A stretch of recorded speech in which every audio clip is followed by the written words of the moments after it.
And the 3 state championships back that up if you go back in history. And now you look at some of the players that played there, not only recently, but back the decades, go back and back and back. It's a really cool thing. So good stuff with Harold Carmichael getting in. And then Austin Lane, let's bring you in, man.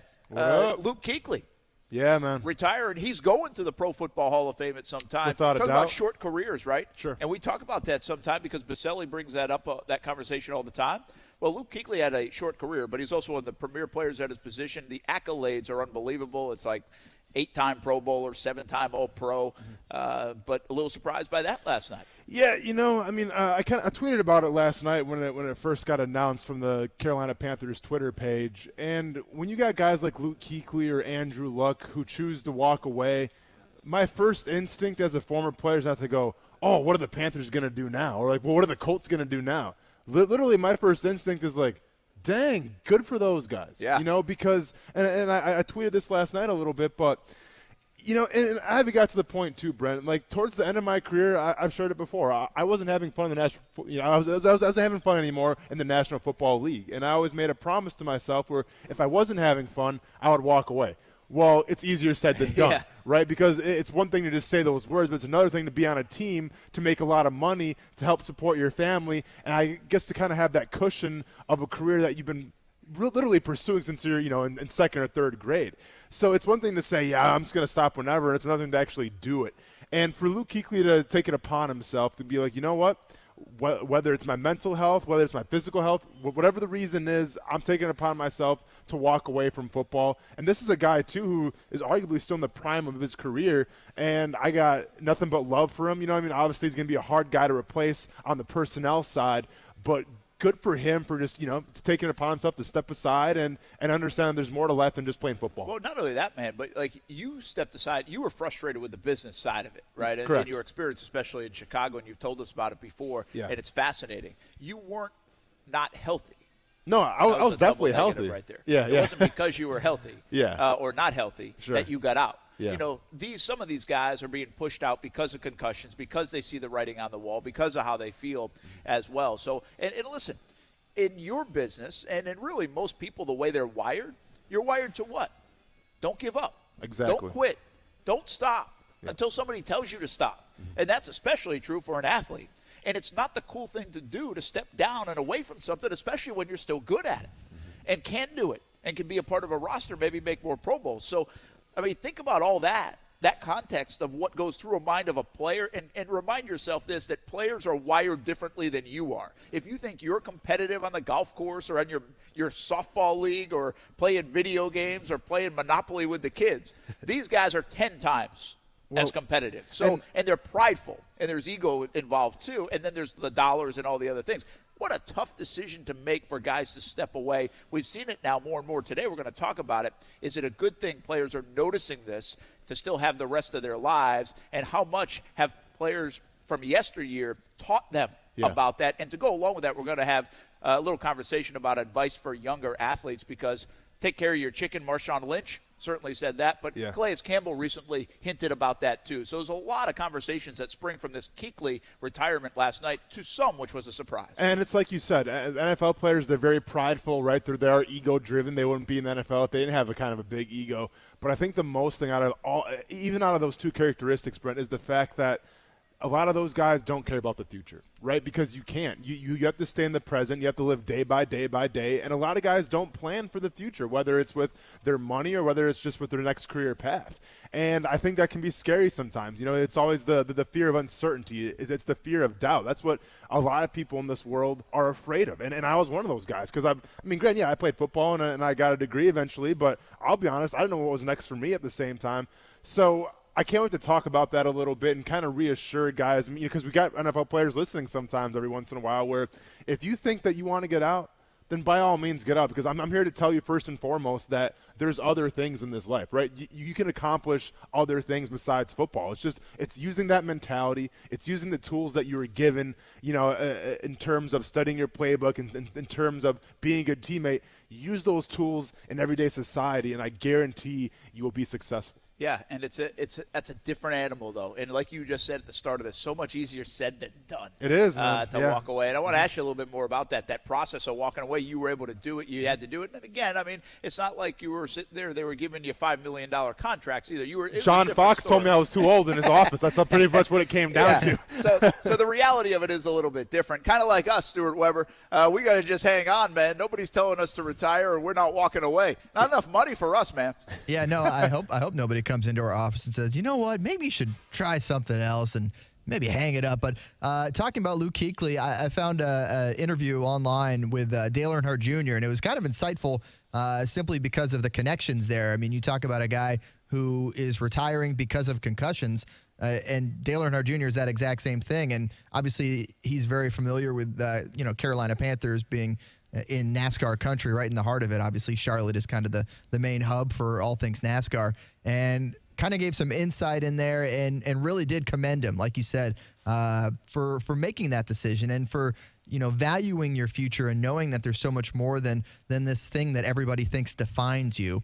So it was kind of some good insight there for me being able to connect the dots as a NASCAR fan and a fan of Dale Jr.'s to hear him kind of to speak about that, even though he's not a Panthers fan, he's a Redskins fan. Yeah, that's a great call with Dale Earnhardt Jr. too. And NASCAR drivers, kind of in their own, because you see Jeff Gordon and Jimmy Johnson's going to get out. Carl Edwards, remember, he went from doing backflips to retirement like a heartbeat. And I haven't heard from him since.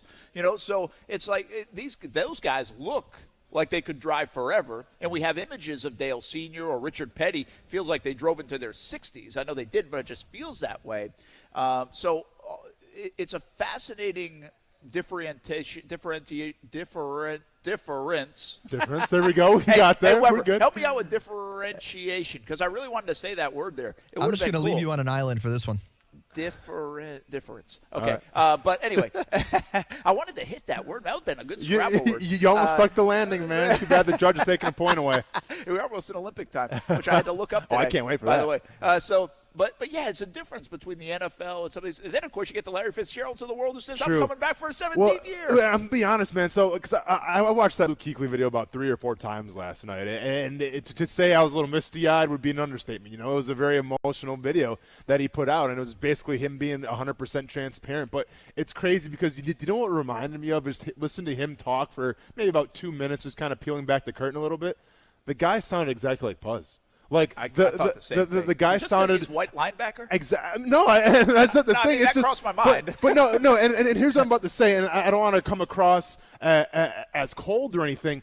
But like when he was giving his speech, and when Puzz talks about football too, they're the most passionate individuals, don't get me wrong, but it's almost like it's so ingrained in them where it kind of comes across robotic a little bit. And it wasn't until Luke Kuechly said, like, you know what, I've always tried to do 3 things. I've always tried to work hard and yada, yada, yada, yada. And that's when he started to show a little bit of emotion. And it's almost like you're so predispositioned if you're Puzz or Luke Kuechly because your whole life, whether it's your upbringing, your family, your coaches that you played for in college and then the NFL, like, it's always ingrained in you to the point where it's almost like second nature. And then all of a sudden when you come to terms with it, you can't really comprehend it, and that's when the emotion starts coming out. And I saw that at Puzz when he had his retirement, press conference, and obviously I saw it with Luke Kuechly's video last night. And by the way, it is hard, okay? It's very hard for these guys. I talked to Puzz a year and a half after he stepped down, and it's still hard. It was still hard for him. I haven't talked to him in a couple months, but it was still hard. We talked to him in June. But I saw him at the facility, and, man, he missed it. He missed it. And it's just a part of you. And that's a cool thing, too. But how do you wrestle with that? And what do you do after? It's a conversation we always have, Stuart, in what we do is life after football. We ask these guys a lot about it. And to be honest, there's a lot of success stories, and there's a lot of cool things. There are also a lot of very sad stories at the end of a football or athletic career when it comes to athletes, whether it's what they've done with their money, what they've done after football or baseball or whatever else to kind of fulfill that. And how do you fulfill that competitive spirit, the time that it took, and then relate back to just normal society? I mean, those are things that we talk about all the time with athletes. And over the years, Stuart, those answers have all been different. Yeah, and it's one of those things where you just wish and hope there were more of those positive, post-NFL, post-professional sports stories where you see these guys continuing to be able to make a difference, but also lead a happy and healthy life. And you see a bunch of them, but you just wish there was more and more. And certainly less of them getting into the media and stealing our jobs. But I digress, Austin. You've been great this past year. Thanks, man. I appreciate it. We've loved having you as part of our team and doing that. Well, to be fair, I'm mostly on the radio, not in front of the camera, so I think you're okay there. Yeah, we're good there. And by the way, Weber, the other thing is most people don't sign up to just go get hit in the head again after they play football and their career's This is accurate, done. yeah. I mean, that's Austin has done that too, and he's still doing that with his MMA career. Which, by the way, we'll start to get going a little bit. We're starting to wind up now a little bit, yeah. We'll see what's going on, but looking forward to that. Yep. Man, do you believe we've been doing this for a year and change and haven't come to a fight yet? Now, you've only fought 2 times. I've only fought twice, yeah. But, which is bad on my part, man. We have to like 4 or 5 crazy. times a year. So you haven't fought since what? Was it March?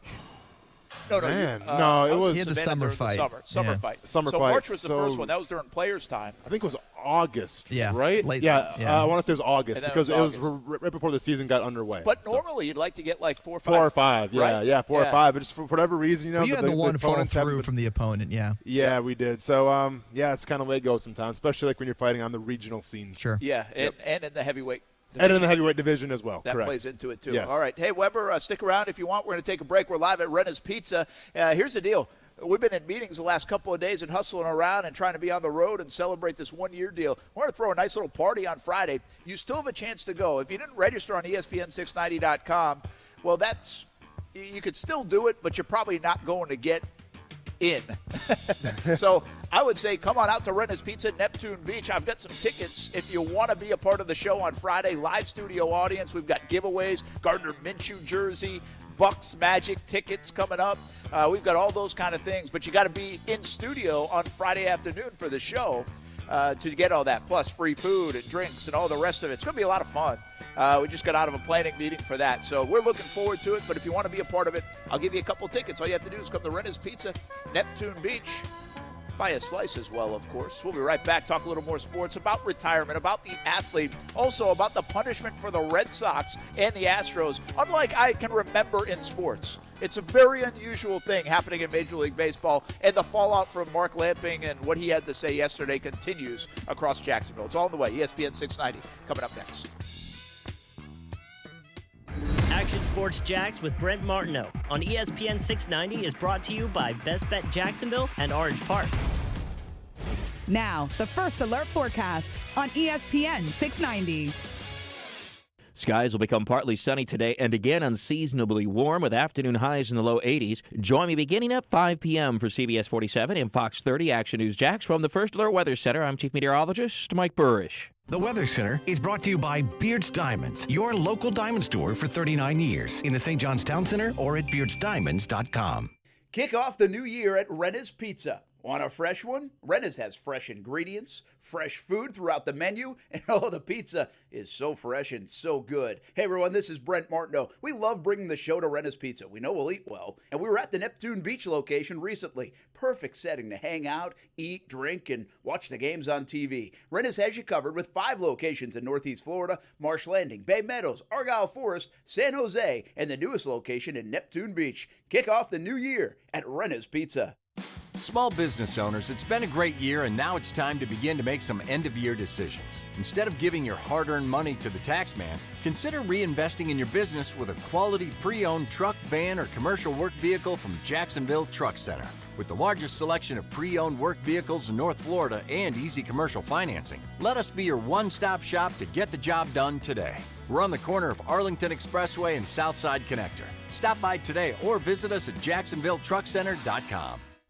Hey, it's Mike Golick from Golick & Wingo. Thanks for making ESPN 690 the fastest growing sports station in Jacksonville. Clearly, it's because I'm on every morning from 6 till 10 a.m. But this isn't about me. It's about your business. Get your business noticed today. First Coast is making the switch to ESPN 690, and there's no better time to get on our team than right now. Call ESPN 690 today, 245-8732. That's 245-8732. Grow your business today on the new ESPN 690. ESPN690. Most people don't realize there is a Holocaust gallery right here in Jacksonville at Jewish Family and Community Services. Also, there are many Holocaust survivors that live locally. The Frisch Family Holocaust Memorial Gallery features rotating exhibits, making it a great free resource to schools, civic groups, anyone. And it's so important we remember, especially our youth. Jewish Family and Community Services, here for remembrance, here for Jax. Learn more at hereforjax.com. Chub it up for the football playoffs at Mr. Chubby's Wings. Hey everyone, it's Brent Martineau. They are my favorite wings in town, and on New Year's Day, I got a huge order to go for the family from the Fleming Island location. We got 5 different flavors, including my favorite, the Maple Cajun. You gotta try it. Drink specials, a full menu, and wings. Plus, lots of TVs for the playoffs or maybe even the upcoming McGregor fight. Chub it up at Mr. Chubby's Wings, 2 locations, the West Side and Fleming Island. Looking for a different lunch experience? Come dine with us on Fridays at Clara's at the Cathedral, located at 256 East Church from 11 a.m. to 1:30 p.m. Treat yourself weekly to an upscale menu, live entertainment, and fellowship with friends and colleagues you don't want to miss. Call and reserve your seat or table today at 354-4162 or log on to clarawhitemission.org. All proceeds benefit the Clara White Mission. Trust, tradition, and quality. A winning combination to feel good about your home. Sometimes it's just that time to replace your roof. Or maybe you need to fix your roof after a recent storm. Hey everybody, it's Brent Martineau of Action Sports Jacks. And there are so many roofing companies in the area. But which one can you trust? Let me tell you about my friends at Jack C. Wilson Roofing Company. Trust a family-owned business with owners that grew up right here in Jacksonville. Talk to the owners directly. Get free estimates. And you can trust Jack C. Wilson Roofing to walk you through each step of the process. Tradition? Jack C. Wilson is a name you know. The longest-standing roofing company in Northeast Florida. They have been repairing and replacing asphalt shingle roofs since 1946. How about quality?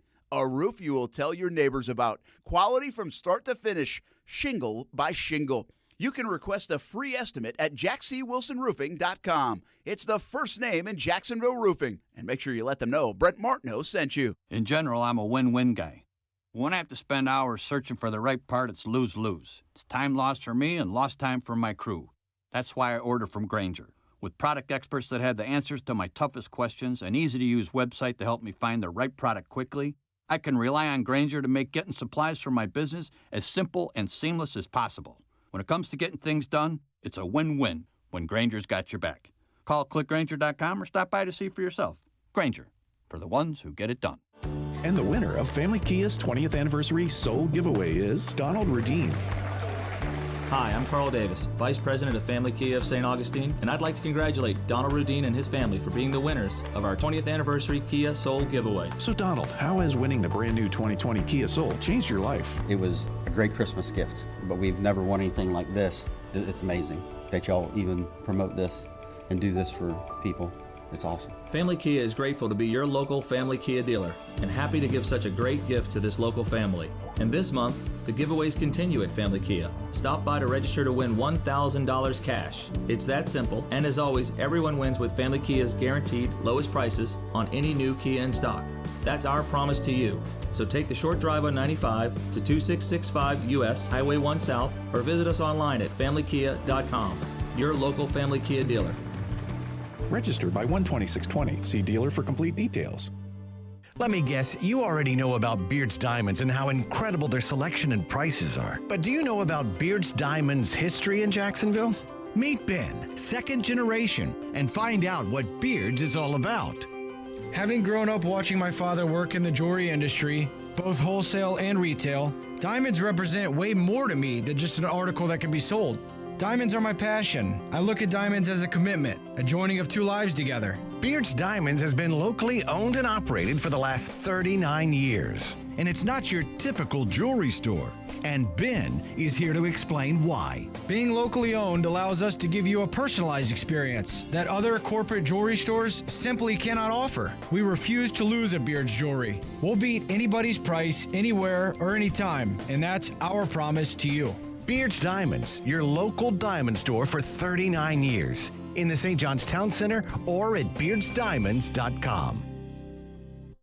Small business owners, it's been a great year, and now it's time to begin to make some end-of-year decisions. Instead of giving your hard-earned money to the tax man, consider reinvesting in your business with a quality pre-owned truck, van, or commercial work vehicle from Jacksonville Truck Center. With the largest selection of pre-owned work vehicles in North Florida and easy commercial financing, let us be your one-stop shop to get the job done today.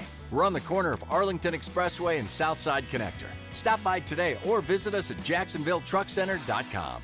Hey everybody, it's Brent Martineau from Action Sports Jacks. There's a good chance you have a smart speaker, so use it with ESPN 690. Stay up to date on the Jags and all things sports by telling Alexa or Google to play ESPN 690. It's as easy as that. Make sure you listen weekdays 3 until 6 p.m. on ESPN 690. Brent Martineau. You see him every day on CBS 47, Fox 30, Action Sports Jax. Austin Lane. He's a former Jag star and current MMA fighter. Broadcasting live from the Anajar and Levine studio. This is Action Sports Jax on ESPN 690 and ESPN690.com. For me, now is the right opportunity to move in a different direction, and there's only one way to play this game since I was a little kid is to play fast and play physical and play strong. And at this point, I don't know if I'm able to do that anymore, and that's the part that is the most difficult. Is I still want to play, but I don't think it's the right decision. That's Luke Kuechly, emotional there, and did it no surprise in Luke Kuechly fashion. I think some of the guys, you can kind of tell that they don't want this whole parade on their way out, and he did it through the Carolina Panthers on social media, where he wasn't fielding questions, and he just did a 3-minute thing. And apparently the person from Carolina said it was one take, took a couple of deep breaths in between, but that was unedited. So he knew what he wanted to say, and he said it. So Luke Kuechly's career comes to an end. I don't think when guys' careers come to an end, I don't necessarily think sadness. You kind of said that. It's like, well, what about the team now? What about this? What about that? I think good for them. It's kind of like a coach. If a coach, Mike Mularkey just retired, and I think he's in his mid-50s. And I say good for Mike Mularkey. However you feel about Mularkey here in Jacksonville or wherever else, but he coached a long time. He played at every level. And if I can get a guy that says, you know what, I don't need to do this anymore. I'm happy. I don't need this. And so many people do need it. They almost feel like they need it to survive. I think Tom Coughlin needs football. And even at 73 years old, where's he going to get that football thirst? Where's he going to quench that thirst? And it might be helping Matt Rule right now in Carolina, even though most of us would be like, hey, see you later. I'll be at the beach right down the road here. For sure, in Atlantic Beach, Neptune Beach. Enjoy retirement, right? But that's okay. I'm not knocking that. No, I think Bobby Bowden, for years, there was the thought, and many coaches are like this, they all thought they were going to die right after they got done because of Bear Bryant. That's what happened to him. Yeah. Within, weeks of saying goodbye to the sport. Joe Paterno, too. And Paterno. And Paterno obviously was a different exit as we welcome back in Stuart Weber, too. But I think it's different. I like the guys that can say, hey, you know what, man, I'm 55. I've made a lot of money. I put a lot into this game. I'm tired. I want to spend time with my family, spend time with my wife, do what I want to do a little bit. That's okay. Like, it's okay. I feel sometimes in sports people think it's not okay. You got to go until the gas tank says empty. Sure. And I appreciate guys that can say, you know what, I still got a little gas left in my tank, but I'm going to put some of that energy somewhere else. And listen, and you heard the emotion obviously coming from Luke Kuechly, and if you watched the Andrew Luck press conference, you saw the emotion there as well. And there's really two schools of thought here, and there's really two sides of this whole retirement thing, Brent. You have people like me who someone kind of tells you you're no longer good. And let's be honest, that sucks. I mean, that's not a fun conversation to have with somebody, because you think, whether it's myself or somebody else in the NFL, I mean, there's been some point in an NFL player's life where someone said you're not good enough. Right? There's been some point where either it's a paper, somebody in the media says that they're overrated, you're not good enough, and what do those players do? They use it as a chip on their shoulder, they get better from it, they work harder, and they prove those people wrong. All up until, whether it's middle school, high school, to college, and then it gets to the pros. Well, the problem with the pros is when, you're quote-unquote not good enough anymore, that's it. There's no, well, I can go back and try to train harder, get better. No, once someone says it, the writing's kind of on the wall. So that's what myself and so many players go through. On the other side, with like the Luke Kuechlys, the Andrew Lucks, guys that are still in their prime, to me that takes a lot more balls to walk away from the game with guys like that than it did for me. Because at the end of the day, you know what? I had the excuse. I had John Fox sit me down and said, you know what? We respect you. You're a good player, but we're going in a younger direction. I'm 27 years old, having some guys say, you know what? You're too old for this game. And I'm like, okay, I guess. I still feel fantastic, man. I just got into yoga. I'm sitting in the cold tub. I'm trying to foam roll like Aaron Campman showed me. I'm getting up at 5:30 in the morning to do that. But okay, I guess if I'm too old, I'm too old. And you know what? I had something in my corner to turn to after that. But like guys with like Luke Kuechly and Andrew Luck, these are guys that are still in their prime. These are guys, when you turn on the film from the previous season, they still got it. Yeah. You know, they can still play at an all-pro level, but they took it upon themselves to realize, you know what? There is more to life than football, whether it's family, whether it's friends, or whatever else it is, or if you're worried about your injuries, whatever the reason may be. To me, that takes the ultimate set of balls to walk away from when you know you're still on top. I think it was the tweet. What a great tweet. If you think about the context of it, and I forget who did it. Sorry. It was one of the national guys, I thought, but said, you know, 2020, if you had asked me 6 months ago, or even at this football season, whatever it might be, but MVP of the league and defensive player of the year in the league, you could say Andrew Luck and Luke Kuechly, and they're both retired. Yeah. So it's a fascinating deal. You know, most other sports people hang on too long. That's it. They hang on too long. I mean, Vince Carter's been playing forever, and I think people salute that in basketball, but he's a shell of who he was. I mean, no doubt about it. There are people that wonder how long baseball players should play. I mean, the age-old story is Willie Mays stumbling over himself, and that's a sad moment in people's lives because they remember the great Willie Mays, and he didn't get out on time.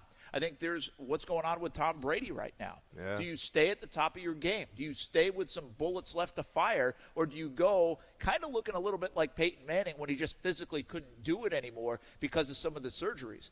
Again, that's to each their own. I don't know if there is a right time or a wrong time, but there seems to be a feel-good time. And in the Kuechly sense, I feel good about it because I think he has too many concussions. I think now I feel better about a 28-year-old guy living the rest of his life and probably has a lot to offer from a community standpoint, family standpoint, maybe a workplace standpoint in some other way, shape, or form. He's going to be fine. I mean, one of a cool story that I heard this morning was from Trey Wingo, and he was talking about Luke Kuechly.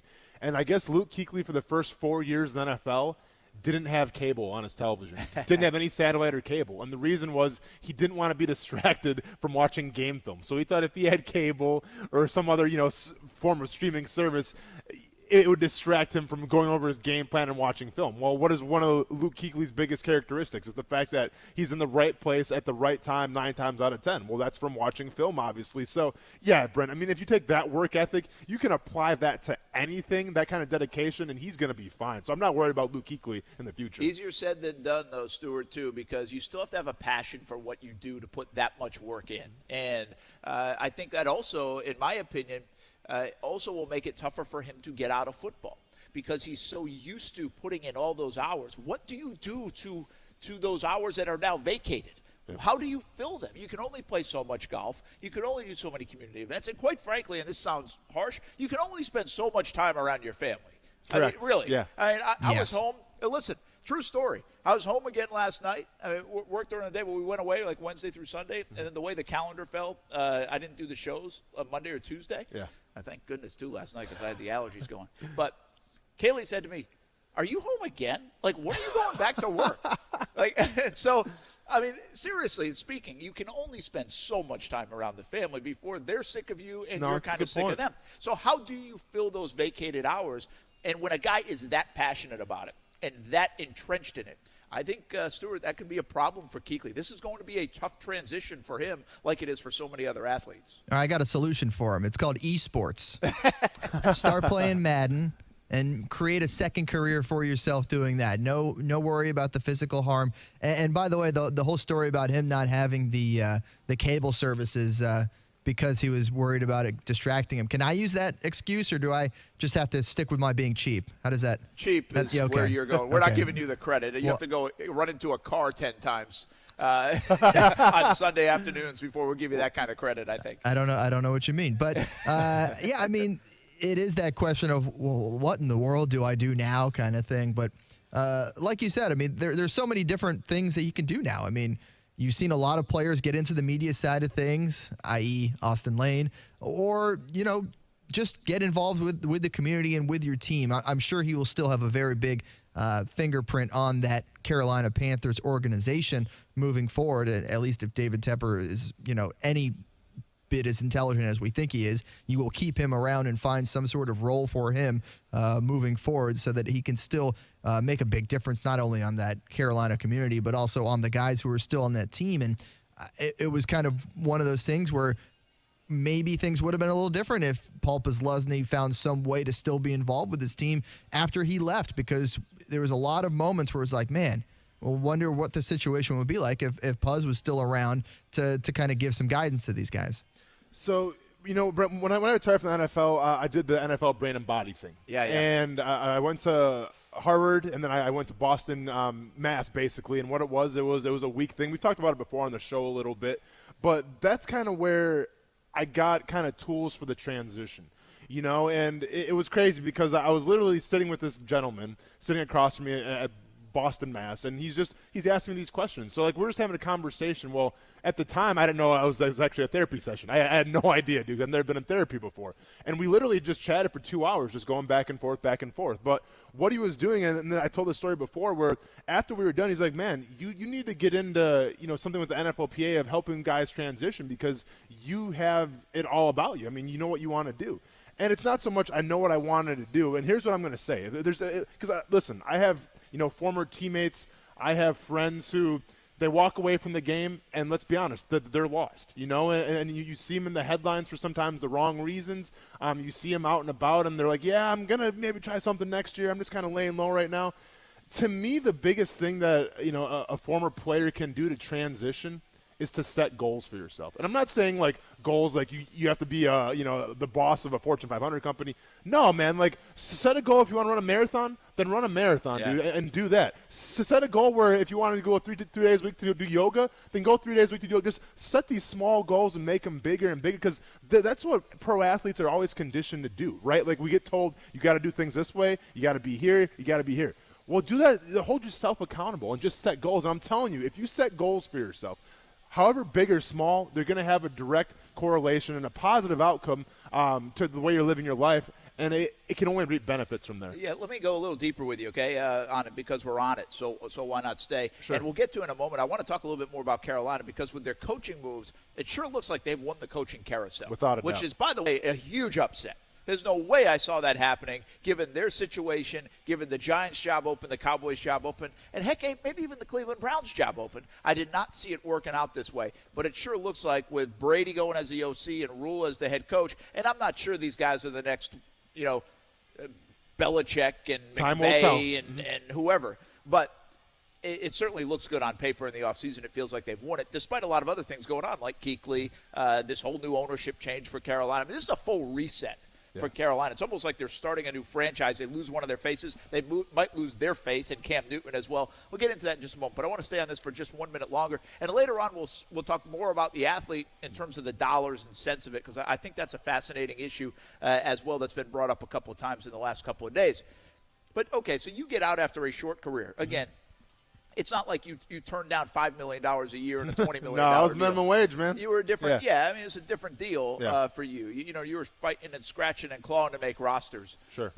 But I'm sure in your mind you still said, I'm better than some of these guys. I'm good enough to play in this league. I don't want to give that up just yet. Yeah, I got this MMA thing, but I can still put that on the Can you take us a little bit through that without, I mean, listen, we only have a 2-hour show, but. Take you into the insanity a little bit, really. Yeah, I mean, how almost, I can only imagine the range of emotions with that at your age of 27, I think it was, right? Yeah, 27. Yep. To say, you know what, I think I'm good enough to do this. There's a lot of money that's out there to be made if I can show somebody, just one person believes in me that I am good enough to do this, make a roster, and then who knows where my career goes from there. Yeah.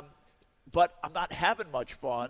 I don't like this business the way it just shook out in Chicago, especially. Sure. Yeah. Take us a little bit through that from a mental gymnastics, as you like to say, standpoint, for sure. on how hard it was to finally get to the point where I'm like, not that you held a ceremony or anything, but say, you know what, I am trying to do this. I'm going to go try to get in a cage and beat people up instead. So I'm going to be honest here. You know, in terms of football, Brent, like, I mean, and I think you can kind of sense it for me, I love the game of football. And I dare someone to find to just try to find someone who had as much fun as I did playing the game. I mean, if you ever watched any of my practices, you ever saw me in the game, I was the guy that was jumping up and down, I was shouting because I was literally having a blast. Whether it was practice or whether it was playing on Sundays, like that field was my playground. I was just a big ass kid out there, to say the least. And then it started to turn where I started to see more of the business side of it, right? Because even when you're a rookie, and maybe it's kind of a small school thing, whatever it is, but when I was a rookie, for whatever reason, I still thought, all right, it's going to be a team where we're going to have the brotherhood here, we're going to have the camaraderie, we're going to win games, just like high school and just like college. But then you start to see that there are politics involved. There are favorites. Guys are tied to coaches. Guys are tied to personnel. And guys that you share a locker with are playing for different reasons. Some for Super Bowls, some for fame, some for money. So you have different kind of egos. You have different kind of personalities. And that's something even in college that you're not really accustomed to, because in college, you're still all going to class together. You're still all doing these things together. Well, the NFL, it's different. And I started to see that happen when I got cut from the Jaguars. Like, I understood it. Okay, I didn't fit the scheme that well. Fantastic. I'm going to get another shot someplace else, and I was devastated when I got cut from Jacksonville, but I was excited for the new opportunity, right? Well, then I've shared this story before where the GM from Kansas City calls me, and I was excited. All right, Kansas City Chiefs, dude, like outside linebacker, let's go, dude. I'm learning from Tamba Ali. I'm going to learn from Justin Houston, two of the best outside linebackers in the game. I couldn't wait to get to Kansas City. GM calls me, goes, I need you to gain 30 pounds. Click. And that was it. Wasn't, hey, welcome to the Chiefs. We're both from Wisconsin. How's it going? No, it was, you have to gain 30 pounds, and I literally had a couple months to do it, and you're playing, a 3 technique. And I even had a conversation with my agent, and I'm like, a 3 technique? This doesn't really seem that conducive to my playing style. He's like, hey, it is what it is. It's an opportunity. Yeah, it's an opportunity, and the Chiefs had first dibs on the waiver wire, so it was what it was. So I go to Kansas City. Didn't really do well in the 3 technique. I get cut and then go to Detroit, and then it goes on and on from there. But my time in Detroit was fine, but it was when I got to Chicago where the writing was on the wall, and I'll be honest, I was in a really bad headspace because it started to be like, instead of me just having fun every single day I go out to practice, now I'm like asking questions, well, why is this guy getting more reps than me? Why isn't Coach taking time out of his day to help me out with the scheme? Because we had things where we watch film, and sometimes the guys on the third string, like I was, we wouldn't get coached at all. They'd be, all right, here's second team, here's third, here's the first team, here's the second team. Oh, we don't have time for the third string, and that would make me upset. So instead of really looking inward of like, all right, how can I get better? How can I, try to improve my stock and maybe get the coaches to notice me? I was just pointing fingers. And it didn't make me that great of a teammate, I'll be honest with you. And it obviously didn't make me that great in terms of being coachable, because now I was upset with the coaches. And to the point where I say it was a bad headspace. I think I've told this story before. I had a notebook, and I still have it. It's in my room, actually. And one day maybe I can bring it in. But every single practice, whether it was training camp or OTAs or whatever it was, I would write down every single time that I felt disrespected by my defensive line coach. All right, I'm not going to name him. I'm not going to call him out. But this is the truth. I would write down every single time I felt disrespected by him. Believe me when I say I have over 100 pages of times that I felt like he disrespected me. Now, that's not healthy. Okay, no, that's almost like psychotic kind of behavior. I'll be honest with you. That's a lot of film room wasted. Yeah, it is a lot of film room wasted, right? Well, they're watching good cable at that time. Exactly. So instead of looking at myself, I was trying to point the finger. So now fast forward to my retirement, I'll be honest with you, Brent, I was so fed up with the game. I got cut twice in one day. I had an episode in Seattle, which I don't think I've even told the story, where I was supposed to get signed by Seattle. I'm waiting to get signed. I wait 2 hours in the lunchroom. Nobody comes to get me. All of a sudden, an intern comes back and goes, oh, sorry, we're going to sign somebody else. So literally flew out to Seattle to get signed, talk to the GM and everything. I'm excited. My agent's pumped up. Seattle Seahawks, dude. Legion of Boom. Like, that's good fit. That's the team, yeah, especially with my personality, too. Like, I couldn't wait, man. D'Anthony Smith was out there from the Jaguars. Former Jaguars, yeah. And I'm sitting in the lunchroom, man, and I'm waiting to sign my contract. And I was so excited about it, even because I got about the call in 4 or 5 days in advance. I don't think I've ever told this story before. I'm telling it now. I get the phone call with like 4 days in advance. And I took it so seriously where I actually adjusted all my clocks and everything to like the Western time, whatever, the Western time zone. So like I would go to bed like at 1 o'clock. My family's going nuts because I'm doing that, and I was doing all these things to acclimate myself. So by the time I got to Seattle, I was ready to roll, man, 100 miles per hour. So I get the call, come out to Seattle, sweet, I'm ready to roll. I sit down in the lunchroom, and hour goes by, no one's coming to get me. Okay, whatever. Now, here come the teammates, all the Seattle Seahawks players come to eat lunch, and it's kind of awkward, right? Because you're the only guy, like, you're there sitting by yourself, and you don't know what's going on. Well, Russell Wilson recognizes me. I played against him at Murray State. He's like, what you doing here, man? I'm like, dude, sign a contract, man. He's like, that's what's up, man. What's up? Like, if you need anything, let me know. So Russell Wilson was super cool. Obviously, I saw D'Anthony. They go to their respective meetings. I wait another hour, and just some random intern that I have no idea who he is comes to tell me, you know what, we signed a fullback instead, so you can go back home. And then that was it. And to me that was the last straw, right? Because to me the Seattle Seahawks at that time, this was like back in 2014, they were the top echelon, right? Yeah. Like they had the culture, they had the personnel, and to me the Seattle Seahawks were like the top Fortune 500 company, right? Like they're the business that you aspire to work for. And after I saw how that business handled my situation, I was like, dude, if this is the elite of the elite, and they're just sending some intern with and at the time they didn't tell me what was going on, but I talked to my agent after, and they're just going to tell me to go back home after I flew all out to Seattle for no reason. I don't want to be here anymore. So tell you the truth, I was so bitter and mad at the NFL that my retirement, it was easy. Yeah. Interesting. I've got so many questions, but real quick, just a quick hitter of questions before we head to a timeout. Is that just the way the NFL is? Like, guys come in all the time for the Jags and work out, and they probably think they're signing or maybe get signed. Is that not just a Seattle thing? Is that just an NFL thing, and that's just the way it works?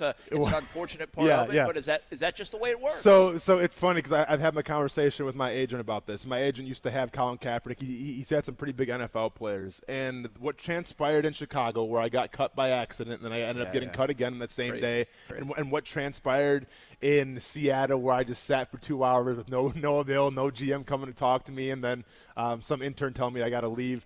Those are rare circumstances. Are they? And unfortunately, I experienced both of them, and even to the point where I called my agent, and he's like, I know, man. It's not right, and I understand you probably hit the game. All right, I got this, too. Kansas City, you had to go. They were first on the waiver, so they come get you. Yeah. Could you have denied that, and would it have been a smarter move, considering they asked you to put on that kind of weight, say, wait, I'm not doing that. That does not work. That's not going to fit me. I'm better off waiting for somebody else to call my name. So looking back on it, it would have been absolutely beneficial. But at the time, I consider myself still a kid, Brent. I was a people pleaser, right? I just wanted to prove, I can do anything, man. I got the world in my hand, and unfortunately that wasn't the case. And it's funny you brought that up, because when I was in Detroit, Chris Kosaric, who's with the San Francisco 49ers, now we talk about it a lot, he's like, dude, you're going to hate to hear this. I'm like, what's up? He's like, well, we put our claim in for you. They had the third claim. They said we put our claim in for you, but we saw you went for Kansas City. And he's like, I didn't get the Kansas City thing, but you wanted to go there. I'm like, well, I didn't know, okay? Yeah. And he's like, you could have had a really good home here in Detroit. I'm like, well, thanks for telling me now, dude. Yeah, well, here's the deal, man. It's a really hard thing. Think about it. If you're going to go buy a house or something like that, or you're selling your house, do you take that first offer on your house, or do you wait because something else? People have been in those kind of situations, right? Sure. And that's a hard situation, especially when there's a $500,000 job hanging out there for you. Absolutely. That's a really hard thing. One last thing. Yeah. If you did not go all rebel and get mad at everybody, of course, and make this 100-page, do you think whatever energy you could have used would have made you at all a better player, or is that too dramatic? Would things have turned out better if your focus was in a different at a different thing, maybe in Chicago? To be fair, I honestly don't think so. Just with the way the roster kind of shaped out, I think I was kind of the outlier. I think I was the guy looking in. But it would have made my experience a lot better, because we talk to these NFL players all the time, whether it's Ryan Davis, Cecil Shorts. What is their biggest regret, they always say, is that they didn't get a chance to savor it. They didn't get a chance to enjoy it. And I honestly didn't get to do that with my NFL career. I was always looking on to the next day, and then by the time I actually had a chance to kind of savor it and enjoy it in Chicago, I was pissed off at everybody. Yeah. Yep. I love story time with Austin Lane, man. That takes you inside the NFL like nobody else can from a player's perspective. When we come back, we take you inside some hockey. The Jacksonville Icemen, big news. They got a game tonight as well, but the All-Star game coming to Jacksonville. It's next on ESPN 690. Now, the news and internet are blowing up about those do-it-yourself cameras being hacked, putting all consumers on edge. Children are being terrified while in their rooms, and mothers are being watched in their own homes, and family videos are actually being recorded and sold without the customers being aware or even compensated. These do-it-yourself doorbells are good ideas gone bad, and those stronger passwords they tell you to use, they're going to do very little to alleviate that problem. It's just plain cheap equipment lacking encryption. Don't fall for a false sense of security that can make your family less safe. SafeTouch has those cameras and video doorbells, but they are integrated into the security system. The SafeTouch two-way communicator is still the fastest way to receive emergency response. Combined with the halo of detection, your home and family can have true peace of mind when they have SafeTouch security. Now get yours by going to safetouch.com or call 888-723-8682. SafeTouch, doing what others can't for over 35 years. GALVA 0041888, SCBFS 12423, BAQ, EF 000233. Lowe's has the supplies pros like you use most, and will even help you save. Get up to 30% off 15 bats, 20 rolls, or 30 bags of select in-stock Owens Corning or Johns Manville fiberglass insulation. And save 15% on your next purchase of 10 or more rigid, EMT, and PVC electrical conduit and fittings. Order at Lowe'sForPros.com and pick up in store where our pro loaders will be ready to load you up so you can get back to the job site faster. Do it right for less. Start with Lowe's. Offers valid 1/16 to 1/22. Selection varies by location, U.S. only. It's time for some straight talk. You know those football players who are all talk, no show? Well, big wireless carriers aren't much different. Well, Straight Talk Wireless doesn't give you the hype, just the savings. For just $45 a month, you'll get the unlimited plan with 25 gigs of high-speed data, then 2G. No contract. All on the same 4G LTE networks as the big guys, but up to half the cost. Savings delivered right to your wallet. Only at Walmart. Savings may vary. See terms and conditions at straighttalk.com. It's the home of the Action Sports Jacks Dream 18, and it can be your home course as well. The Golf Club at Southampton in North St. Johns County, located off County Road 210, family owned and operated, and a fun course to play. The Golf Club at Southampton offers club membership programs starting at just $79. With its elite practice facility and player-friendly golf course design, it will be your gateway to a great time with the family or with your buddies. Become a member in 2020. For more information, call the Golf Club at Southampton at 904-287-PLAY. Peace of mind. It's one of the most important things we can have, and sometimes the most elusive. I'm Mark Anajar from the Law Office of Anajar and Levine. Falls can be embarrassing. Your first reaction might be to get up, but always make sure to check yourself for any injuries. Examine your surroundings to see what caused you to fall. Take pictures if possible, and call the manager to make a formal report. If you've been injured in a slip and fall accident, call the law offices of Anajar and Levine at 904-600-4000. That's 904-600-4000. Office in Jacksonville. Say hello to your new secret advertising weapon, your own branded mobile phone number. StarStar Mobile provisions vanity mobile numbers prefixed by StarStar, providing audiences an easy way to reach your business. Give it a try now by dialing StarStar Mobile from your mobile phone. That's StarStar Mobile. When prospective customers see your offline or online ad and they dial your branded StarStar Mobile number, StarStar Mobile helps to convert them through text, voice, and online communications. Give it a try now by dialing StarStar Mobile from your mobile phone. That's StarStar Mobile. Do you have a great idea for a business but unsure if there is a market? Most businesses require investing in machinery and equipment, but where do you find funding? If you're struggling with questions like this, attend a local SCORE workshop. This year, SCORE will hold 140 workshops around Jacksonville. Find one that meets your need by clicking on the Take a Workshop tab at jacksonville.score.org and register today.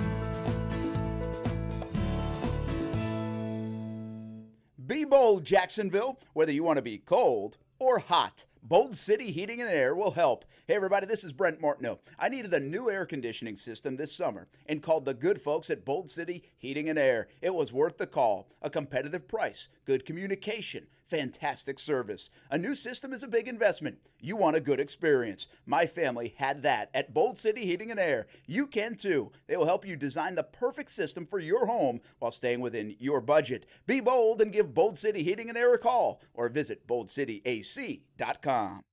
At Action News Jax, we're here for severe. When storms threaten, put your trust in the Action News Jax First Alert Weather Team, led by Chief Meteorologist Mike Burrish. Rated the most accurate for the last 13 years. The First Alert Weather Team is the only team of certified meteorologists in the Jacksonville area. That means we have the most schooling and training to forecast and predict severe weather. And that experience will keep you safe from a storm. Action News Jax First Alert Weather on CBS 47 and Fox 30.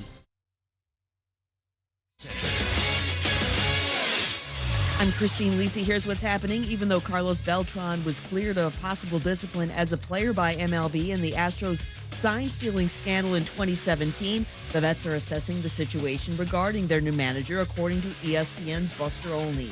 It is hard to imagine a scenario where the Mets keep Beltran, believes ESPN's Mark Teixeira. I think it's a tough spot for Brady Van Wagenen and the Mets front office that here we spent all this time trying to find our guy, a really great baseball mind, and Beltran is that. He's also a guy who cheated in the worst possible way during a World Series run. You cannot have that guy lead your team. Part of the fallout from MLB's Houston report, Astros fired manager A.J. Hinch and GM Jeff Nunau. Red Sox parted ways with manager Alex Cora. NBA countdown's on as Zion Williamson's regular season debut. Pelicans anticipate their superstar rookie will return from knee surgery and make his first regular season start 1 week from tonight. Injured Lakers forward Anthony Davis out a fourth straight game tonight versus Orlando. The satisfying crunch of Nature Valley Crunchy Bars can keep your family going, which means more outside fun for you. And with whole grain oats and real delicious honey, it's really tasty too. Nature Valley Oats and Honey Crunchy Bars.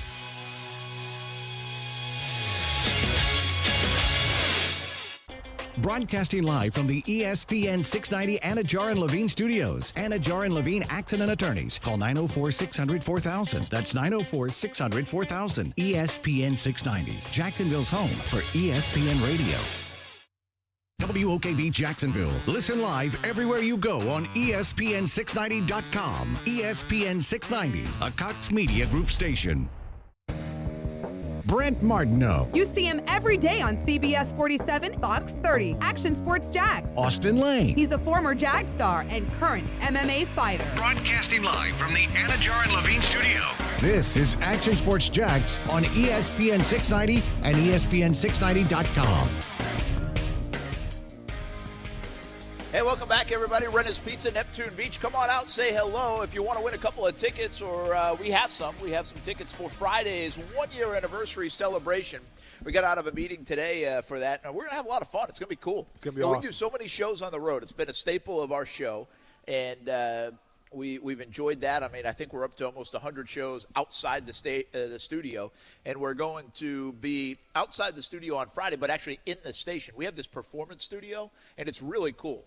So we're going to fit, 50 to 100 people in there with some clients and listeners and people that work in the building kind of mingling around too. Just try to make it a little fun, informal party. And we'll have some food, some drink, giveaways. Trying to order up a cake as well. Nice. Maybe with your giant face on it, Austin Lane. So anyway. It's going to be a big cake then. Yeah, we just try to have some fun with it. This has been a fun project all along. We've had some fun. We appreciate you listening. And it's gone well in year number one. We hope to make 2020 and beyond even better. But a little bit of an appreciation for the first year internally and, of course, externally with all the folks that have jumped on the streams on Facebook and YouTube and Twitter. We continue to have record numbers on the video streams. And, hey, the ratings look pretty good, too, on the radio side. So we appreciate you jumping on the show and all the comments. And we do invite you to be a part of it. You can come by this location, Neptune Beach, in the next couple of hours. I'll give you a couple tickets to the event, you and a guest. We have a limited number of tickets, but if you come on out and also try the fantastic pizza here at Renna's Pizza, 5 different locations. We are at the Neptune Beach location. Initially, we're going to be at the Marsh Landing location, but we're at the Neptune Beach location. So come on out, say hello, have some food, take some home for dinner tonight, and get a couple of tickets to Friday's event. Part of our giveaways, our grand prize, Iceman tickets, Jacksonville Giants tickets, Orlando Magic versus the Bucks tickets. I like that. Gardner Minshew signed jersey from Palm Beach Autographs. We put our logo on the Vida de Luis tequila, so we have that Custom to give away made, as well. Yep. So all that and a lot of fun. Speaking of the Jacksonville Icemen and fun, they're ramping up big time now over the next couple of months with a ton of home dates. So it's the stretch run of the season at the most important time and a lot of dates in front of the home crowd down at ViStar Veterans Memorial Arena. And also the big announcement on Saturday that just came down, Jacksonville, Florida, the Jacksonville Icemen will host the All-Star Game of the ECHL in 2021, essentially a year from now in January of 2021. To talk a little bit more about that, let's bring in Bob Arablo from the Jacksonville Icemen, team president, of course, owner as well, and exciting times for the Jacksonville Icemen. Congratulations, Bob, all you guys have done on the ice, off the ice, in the stands, and now this is a pretty big deal, a big milestone to get the All-Star Game here in Jacksonville.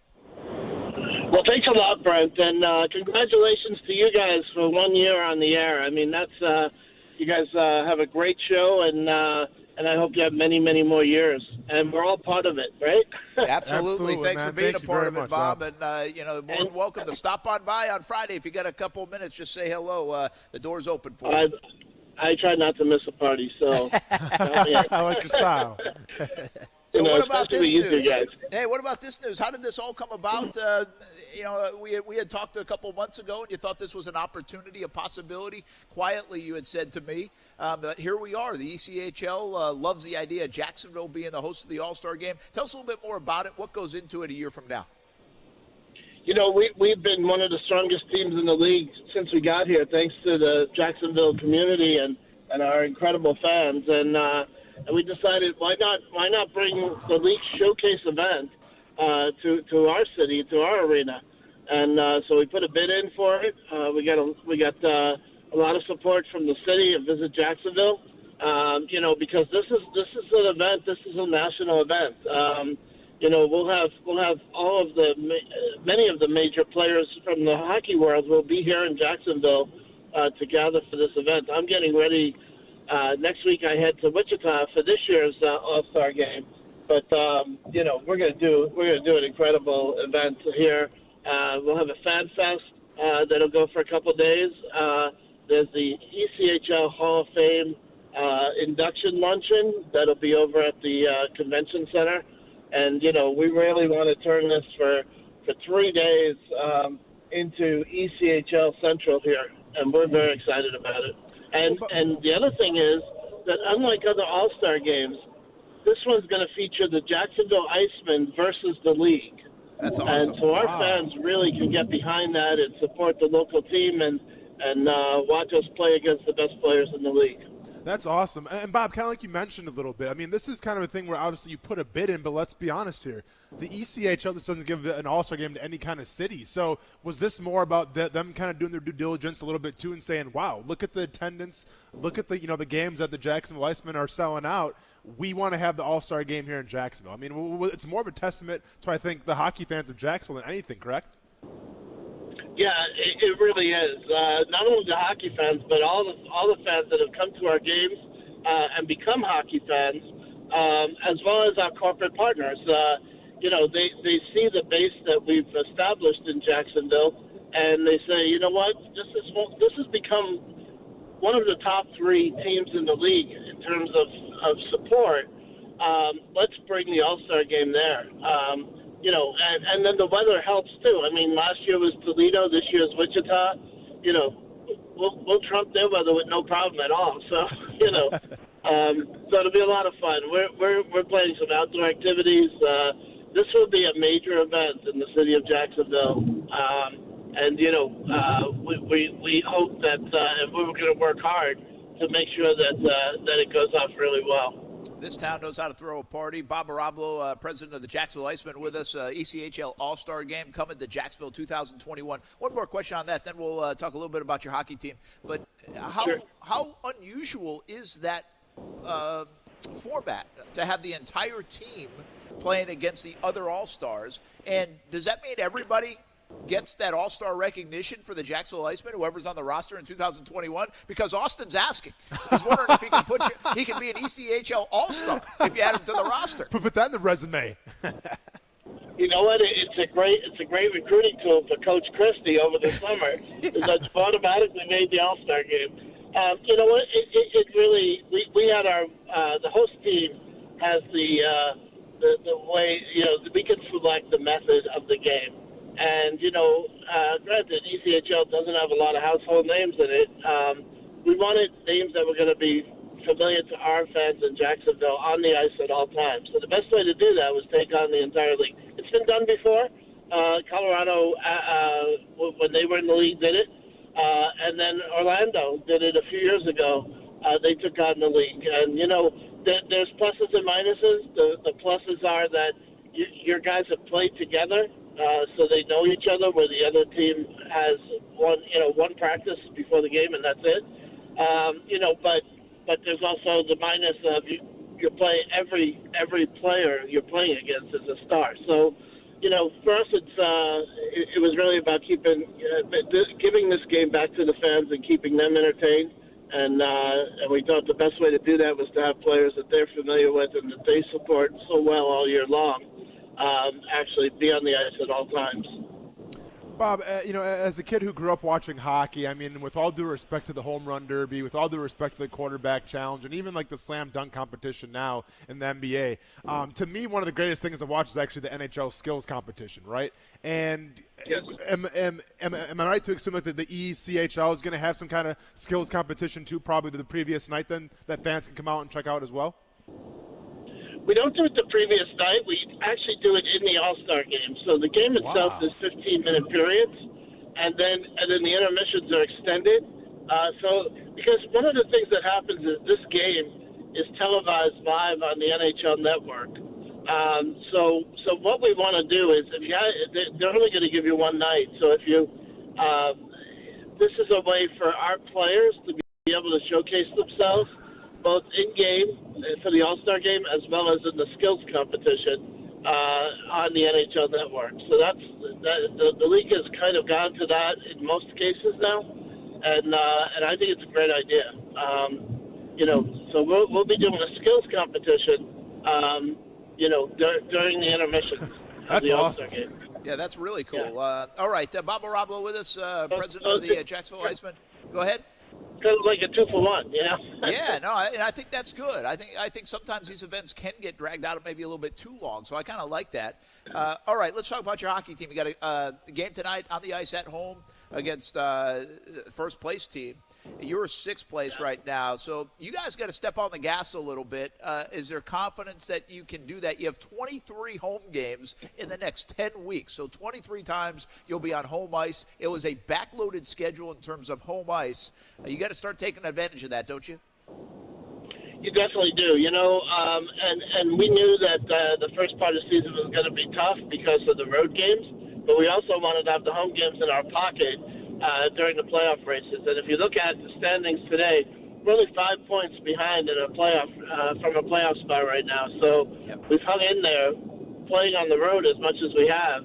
And now with 23 games left at home, you know, and the way our crowd responds, we should be able to grab a playoff spot. You know, it was very exciting last year. Making the playoffs was only our second season.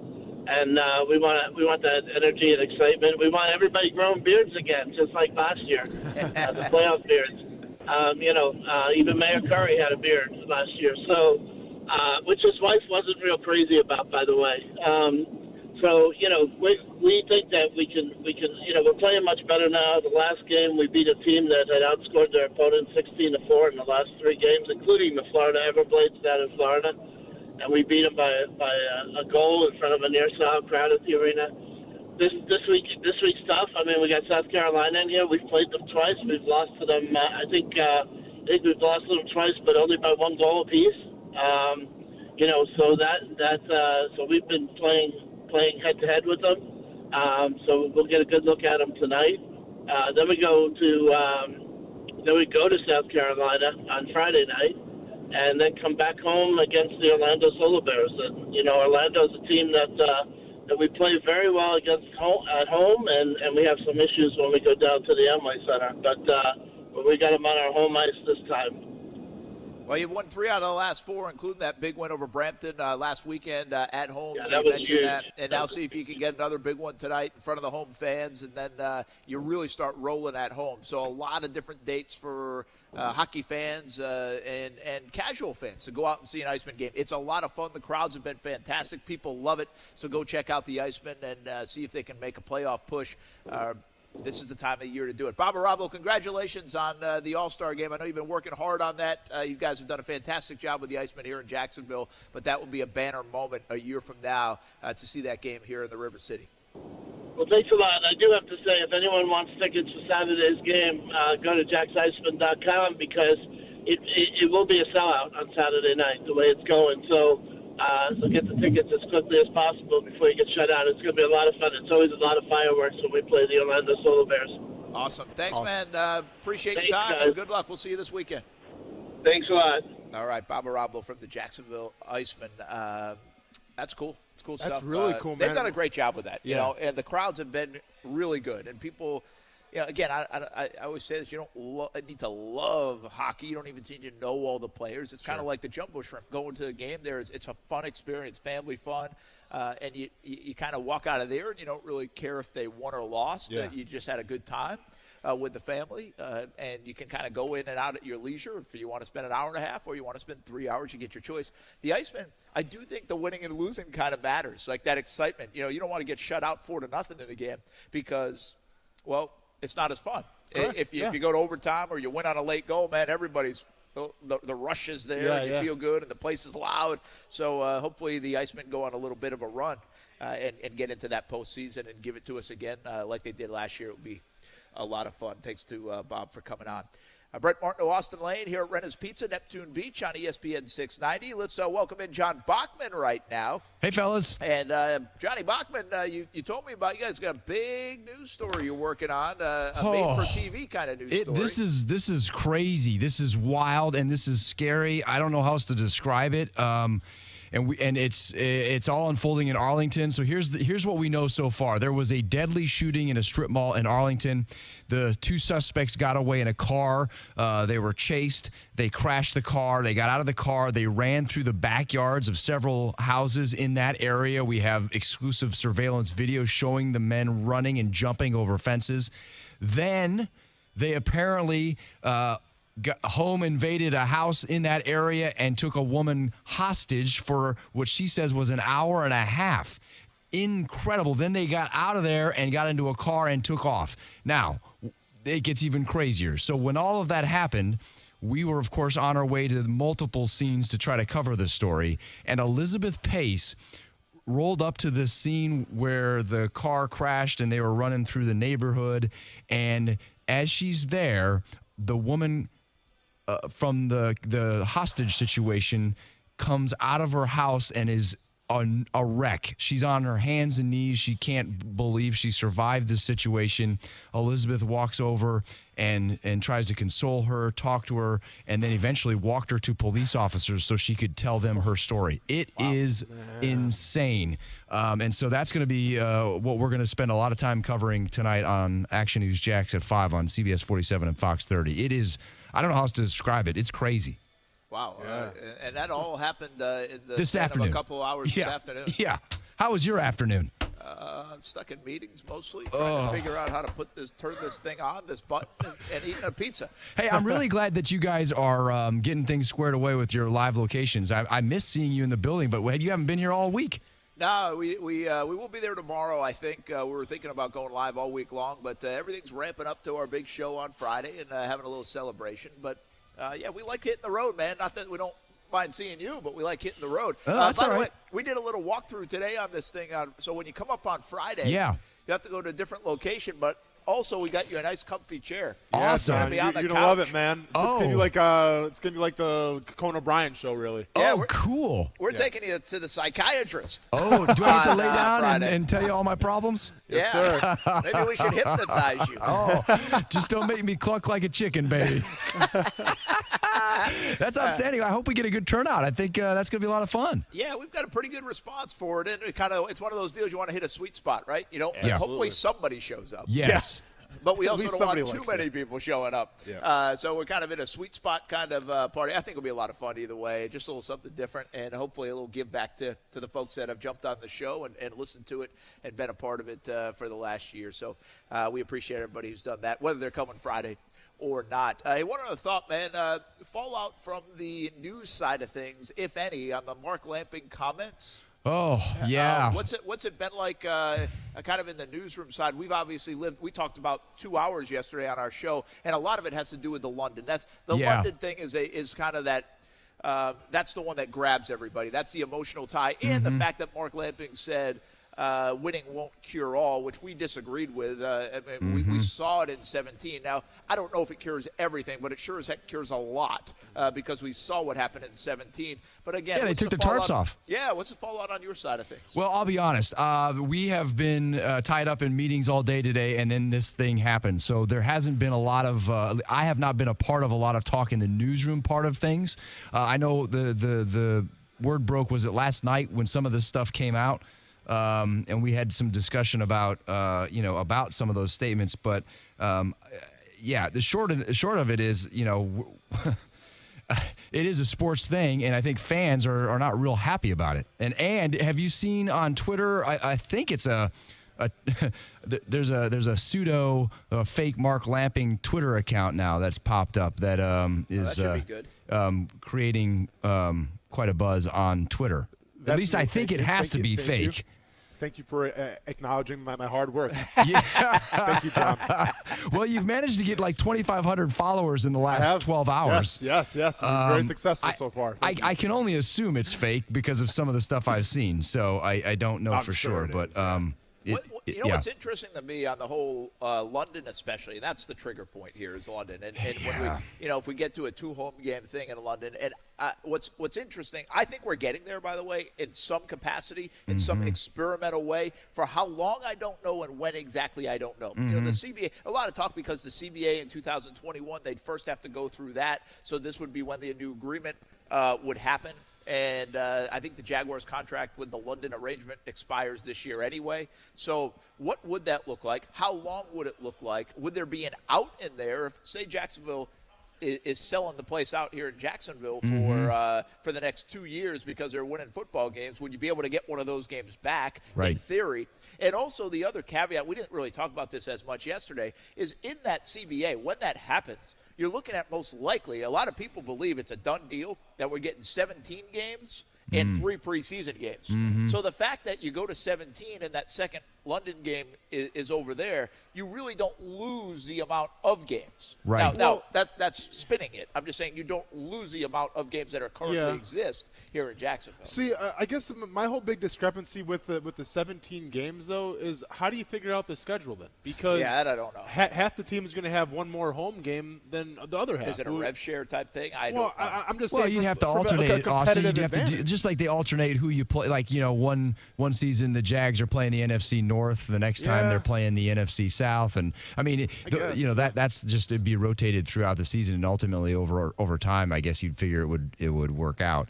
But and to Brent's point, it would only work out to every other year. You wouldn't feel the loss of that second London game because every other year it'd be an away game that you'd be playing, not a home game if they played the extra. Well, not necessarily. You're saying they could work that out? I see what you're saying. No, I see what you guys are saying now. Yeah, because the extra game is going to either be a home or away. You can't, Yeah, that's a good point. So every other year you wouldn't notice the difference, but there'd be some years where you would.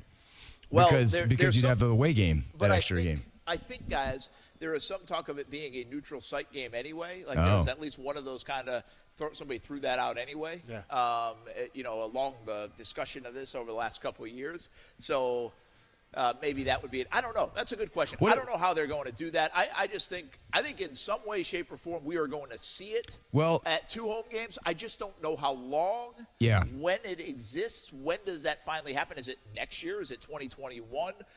It's been a little surprising on this front. Usually we know the London teams for next year in the schedule. We haven't heard that from the NFL. That usually comes out a lot of times when the last game is played in the previous year. You'll get word of that. Well, that hasn't happened. And so something's hanging all this up. whatever the NFL. I don't know if Jacksonville's a part of that. However they're trying to figure this out, there still hasn't been much on that front. Now, the schedule comes out in April, so there's still plenty of time before that part of it happens. But I would suspect we'll hear something. Maybe it's around Super Bowl time of what's going on with the international games. They like to spread these announcements out. And the international games are usually amongst the first announcements. Then come the preseason games. Then comes the actual schedule when it comes to that. Well, here's the thing I think they have to wrestle with, and I'm sure you've already discussed this, but the bottom line is it's a balancing act, because if you take another home game away from fans here in Jacksonville, where is the point, the breaking point from a fan where you say, are you kidding me? It's not even, we get what? That'd be 5 games instead of, or 6 games instead of 7 home games. It's just not worth it to me as a fan to be a fan of the Jags, and I'm going to move on. It's kind of like, or do you say as a fan, you know what, we'll take 6 games because it's better than no games if they move the Jags to London permanently. And so there's a balancing act there, and it goes back to what they were talking about with the Rays, and I think they still haven't really figured that out, right? Are they going to play half their games in Tampa and half their games in, was it Montreal, where they were looking at doing that? Yeah, they've kind of ruled that out. Yeah, for now, and why? so. Because you can't really have fans in either city that way, because who's going to root for a team that's only half there? I don't know. Yeah, so, John, I think to agree with you, obviously I think fans would be outraged if you did have 2 home games in London. I think any fan would be upset. And from my standpoint, I'm not looking at it from the fans' perspective. I'm not looking even from the cash and the money perspective. What I'm looking at it from the perspective is, does this put your team at a disadvantage if 2 of your home games are in London?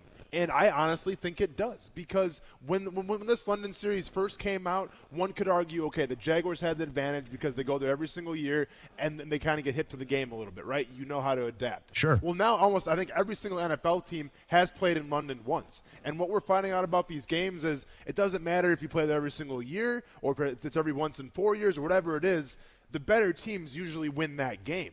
So from my perspective of having, your team and the Jaguars go over there for probably 2 weeks if it's back-to-back home games, get their families situated, get used to living over there in London, then having to come back and probably the following next week maybe have a bye or maybe play another game, to me that puts you at a humongous disadvantage. And at the end of the day, like I said, I'm not worried about the money, and I'm not necessarily worried about the fans so much. I'm worried about, can the Jags compete and win a Super Bowl? And I think if you have 2 games in London, you can get put behind the 8 ball a little bit. Yeah, that's spoken from a player standpoint for sure, and I think ultimately, the fans aren't going to have any say in this at all, right? That's just a sad reality. Yeah, it's and neither will the players probably.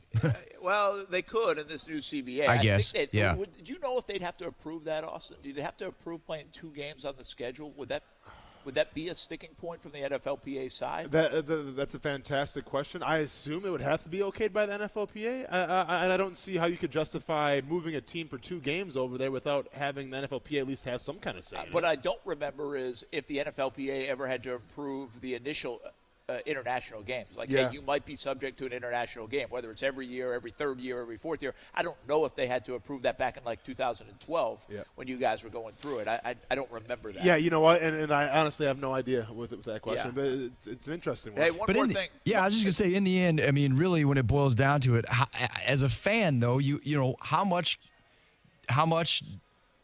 is too much and how much is not enough? In other words, can you stomach 2 games away for just at least having the Jags call Jacksonville home?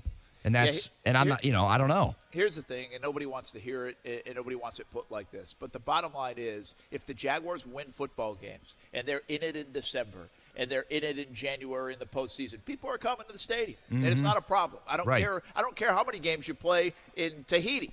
And people will come to a game if it means something, and you win, and you put a winning product on. Yep. Now, that's that from Mark Lamping, and from the business side, they still have to figure out a way to sustain themselves through the ups and downs. And right now, it's been 11 out of 12 years, at least in my existence here in Jacksonville, of downs. So they have to figure out a way. Okay, if we're not good on the field, we've got to figure out this formula. Does that help you win on the field? I can't answer that and say yes. I don't think it does. Austin's got a great point. Going to London for 2 games, does that help you win on the field? Absolutely Well, not. That's proven that it doesn't help you win by going to play a game in another country. It doesn't help you win. You have to come from the standpoint of if you're trying to attract free agents, do you have to actually spend more money now because maybe they don't want to come to Jacksonville and play those 2 games in London? There's a lot of tentacles to this, as Brent would say, where it's not just about the money, man. You're putting your team behind a disadvantage, I think, and you're also hurting yourself in free agency possibly as well. Do you think that players really don't want to go to London? I mean, is it that much of a pain, or is it is there enough, wow, that'd be kind of a fun adventure? I mean, I don't know. I think there is a little bit of a novelty to it at first. Players, but not when so they're much over now. there, they're okay. But Yeah. I will tell you this, man, when the players that have played over there now for 3 years, 4 years, whatever it might be, even 2, they have I've had these conversations with some, and it's not fun. Yeah. It's just not. Yeah. It's hard to get your body ready. Yeah. And there have been more than one player that said, like, my back acted up on me going over there on the flight, and I wasn't sure I was even going to play. So, I mean, that's kind of that's real. And especially if you're playing midway through the season, you've got nicks and bruises, you're not even 100%. I think it was less bothersome, actually, when the Jags played that 3rd week of the year over there, late September. Yeah. Remember, they beat the Colts? And at least you feel somewhat fresh still in the first month of the year. But then you could argue that if you stay there for 2 weeks straight, you don't have to deal with some of that, right? You're acclimated. That will be the position. I'm sure that'll be the selling point for the team. That'll be like, hey, we do have an advantage that second game at the very least because we're already over here. Hey, one last thought, and we'll let you go because I know there's a busy afternoon in news. The whole Lot J stuff. Yeah. The whole. I won't even ask about the stadium. That's a down the road thing, although it's probably closer than way down the road than people are even talking about. But the Lot J, how much? From what the mayor's saying, from what you're hearing from Lamping in these last couple of days, it's going to happen, right? Yes, that's the plan. How's that? Look, I'll tell you, listen, these as things, a journalist, as a guy who talks to some of this stuff, though, do you feel like it's happening? Even if there's still boxes that need to be checked, do you see any hurdles? Look, here's what I'll say in my experience, and this is also applicable to what we've seen just in the last couple of years here in Jacksonville. But generally speaking, they don't go down this road if they don't intend to do what they're saying they're going to do. But do those plans change, and do they often take longer than they talk about originally? Yes and yes. That's already happened. So in other words, I mean, for example, the Hart Bridge ramps originally, when the word first came out that we were going to do this, they have not come down as fast as originally planned. They got all the money, and now they're going to come down. I believe they will come down because the money is now in the bank, and that's going to happen. But even that is a bit of a delay, and so some of these things need to come together, and you want to have tenants lined up and all of these other things. So I have not heard anything that makes it sound like it's not going to happen, but I'm not at all surprised that it seems to be hitting a bit of a slow bump here right now. Yeah, I think we'll see where it ends up. I think by the summer of this year, I would like to see something going on, or I'm not sure I'm going to believe it anymore. Right. But again, don't lose. I'm trying to walk a fine line because I do think something's going to happen, but it isn't surprising that it's happening a little off schedule for us. And again, we don't know what the actual real schedules are in all of this because, let's be honest, we're not, we don't always get the whole story when they come out and say we want to do this or this. But here's what I will say. The landing is down. The landing is gone, or it's in the process of being gone. And I think a lot of folks never really thought they'd see that happen. So good point. That has happened, and other things have happened that other folks, again, maybe not saw coming. And I again, if the ramps come down, that's when I'll start really being like, okay, this, the bids are in. There's a deadline either just approaching or has already passed for bids for crews to bid on the demolition of the Hart Bridge ramps, and then work is scheduled to start very shortly on that, and they'll want to get that mostly taken care of in time for the fall because there's gonna be it'll be disruptive to tailgating this fall with that work even still wrapping up. But if there's work done this spring on that, then you can be confident that things are moving forward, in my opinion. All right, we'll see what happens. John Bachman, Action News Jax, joined him tonight, 5 o'clock. They've got a wild story they are tracking and have been all afternoon. I think video that you don't want to miss. Tonight, CBS 47 and Fox 30 starts at 5 o'clock, all the way until 7 o'clock. Then later tonight, 10 until 11:30. I'll see you on TV tonight, too, on the sports side on CBS 47 and Fox 30. Thanks, John. All right, thanks, guys. All right, join John Bachman, Tanika Hughes, Mike Burish, and I'll be a little part of that as well later tonight. When we come back, did Carolina win the offseason? I mean, could you have drawn it up any better? Forget about the Luke Kuechly stuff. But Rule and Brady, man. I mean, what would you be doing if that was the case in Jacksonville right now? We'll talk about it next. I wouldn't be here. I'd probably be at the Jack's Beach Bars. We'll talk about it on ESPN 690. By the way, the beach bars are just right around the corner. All right. We're live at Hop, Renna's skip, Beach. and a jump. Renna's Pizza at Neptune Beach. Come on by. Say hello. Action Sports Jax with Brent Martineau on ESPN 690 is brought to you by Best Bet Jacksonville and Orange Park. Now, the First Alert forecast on ESPN 690. Mostly clear with areas of fog overnight, only dropping into the low to mid 60s. From the First Alert Weather Center, I'm Action News Jax Chief Meteorologist Mike Burish. The Weather Center is brought to you by Beards Diamonds, your local diamond store for 39 years in the St. John's Town Center or at beardsdiamonds.com. Need your carpets and tiles looking great for the special holiday party? Give Zerorez a call. Zerorez technicians are cleaning freaks. Google it and read over 2,500 5-star reviews. Zerorez, spelled forward or backwards, it's the right way to clean. Chub it up for the football playoffs at Mr. Chubby's Wings. Hey, everyone, it's Brent Martineau. They are my favorite wings in town. And on New Year's Day, I got a huge order to go for the family from the Fleming Island location. We got 5 different flavors, including my favorite, the Maple Cajun. You got to try it. Drink specials, a full menu, and wings. Plus, lots of TVs for the playoffs or maybe even the upcoming McGregor fight. Chub it up at Mr. Chubby's Wings. 2 locations, the West Side and Fleming Island. The Daytona 500. Be here on February 16th to witness the biggest race of the year, where one driver will make history as a Daytona 500 champion. Be here to feel the power that takes your breath away and brings you to the edge of your seat, and to experience the thrill of one of the greatest events in sports and one of the most iconic events in the world. This is the Daytona 500. Tickets are available now at 1-800-PIT-SHOP or Daytona500.com. Small business owners, it's been a great year, and now it's time to begin to make some end-of-year decisions. Instead of giving your hard-earned money to the tax man, consider reinvesting in your business with a quality pre-owned truck, van, or commercial work vehicle from Jacksonville Truck Center. With the largest selection of pre-owned work vehicles in North Florida and easy commercial financing, let us be your one-stop shop to get the job done today.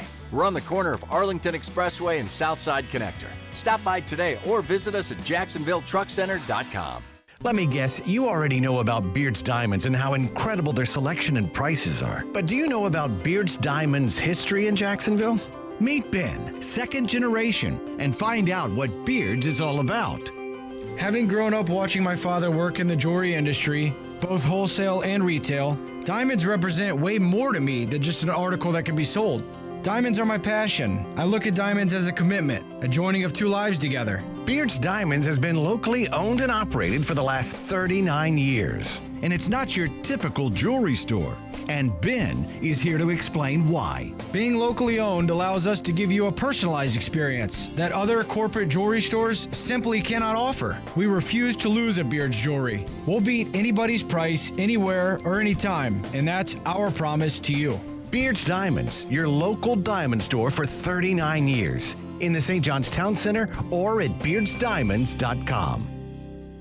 So when you're shopping online, have you ever seen one of those spin the wheels to get your discount things? Well, I don't know about you, but I like a sure thing, especially when it comes to saving big money. How about you? Then don't leave your savings to chance. Leave it to Arlington Toyota and pay up to 50% less on remaining 2019s. How about a 2019 Toyota Camry? It's not $19,745. Now it's only $16,291. That's $16,291 for a pre-owned 2019 Toyota Camry at Arlington. Gotta have a 2019 Toyota Tacoma? It's not $28,195. No, now it's $22,681. Just $22,681 for a pre-owned 2019 Toyota Tacoma at Arlington. Plus, you'll get all all the rewards and benefits of the Arlington Toyota $5,000 Advantage Club, including lifetime warranty with unlimited time and miles with your purchase. Don't leave your savings to chance. Leave it to Arlington Toyota and pay up to 50% less on remaining 2019s. Go see them today, 10939 Atlantic Boulevard, and online at arlingtontoyota.com. Visit arlingtontoyota.com. Spin the wheel for offer details.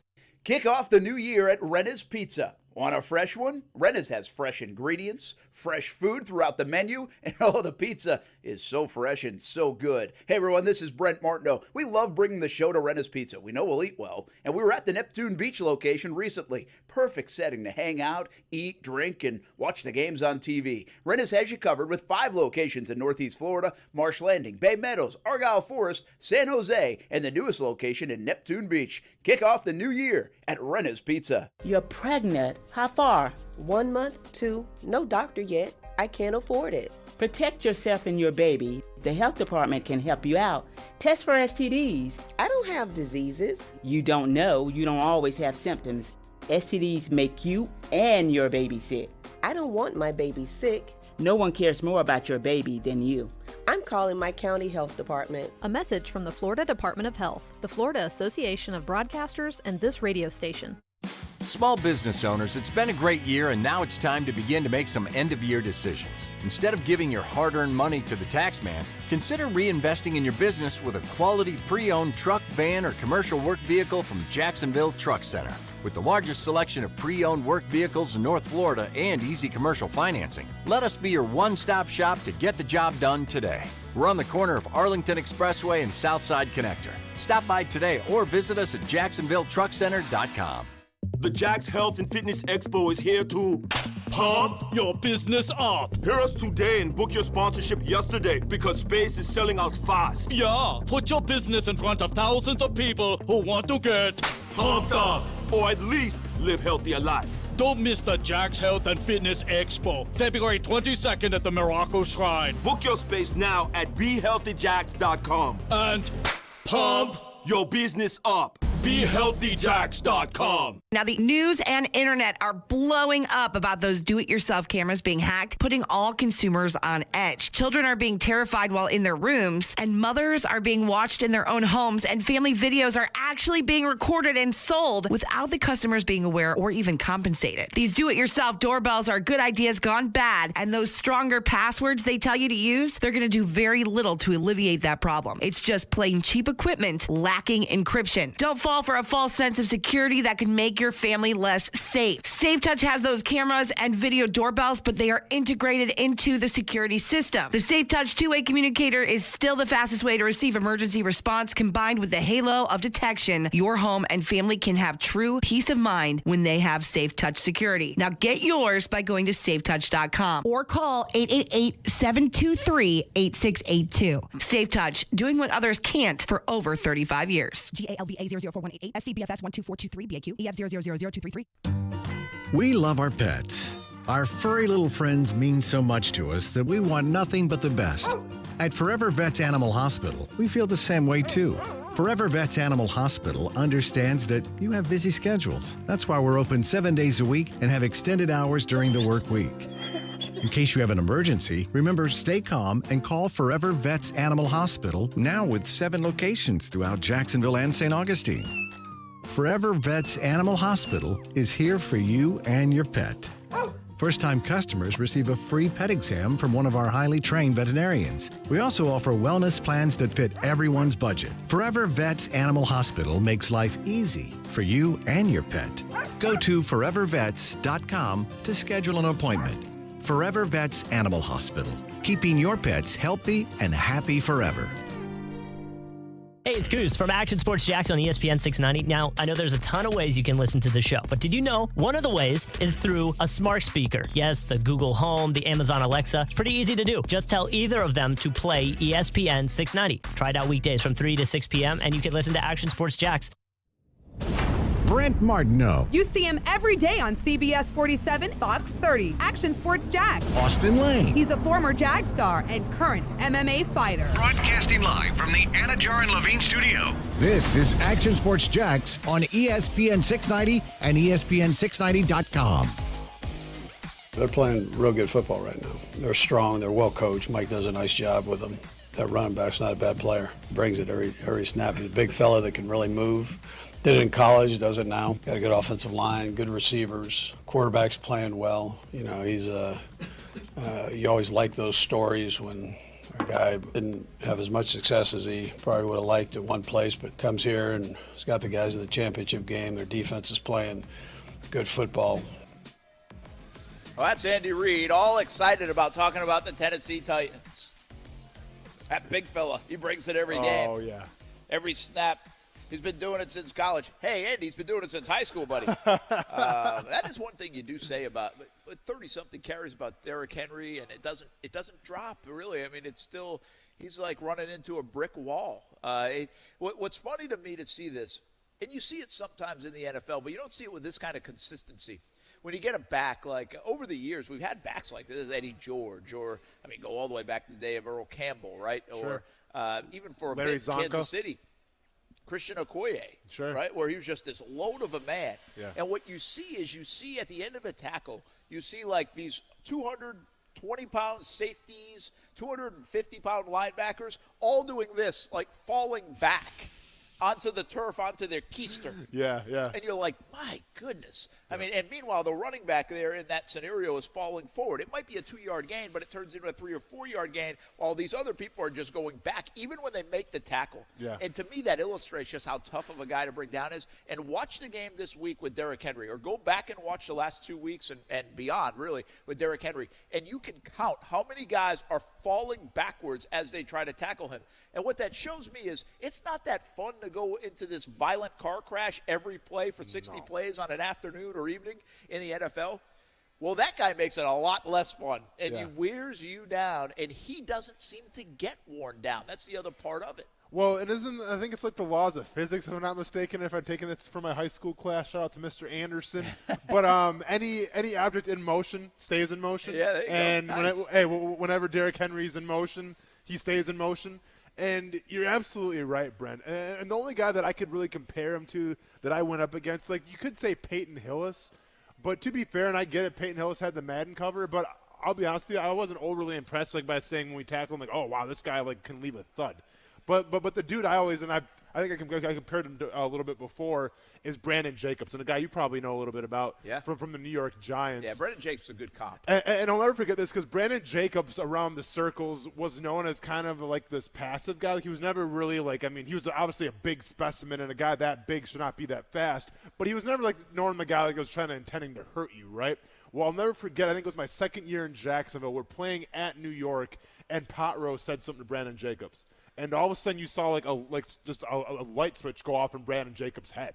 And I'm not going to repeat what he said, obviously, but it was to the point of, oh, okay, is that how it's going to be? Check this out. And I'll never forget the very next play, Brandon Jacobs ran with the most cruelest, baddest intentions of all time. And I was on a pirate technique. So what that meant was I was in, the outside of the tackle. Well, I had to step inside the tackle. It's a good play when it works, and guess what? It worked where the tackle didn't see it coming, and I'm wide open in the B gap, and here's Brandon Jacobs coming right to me.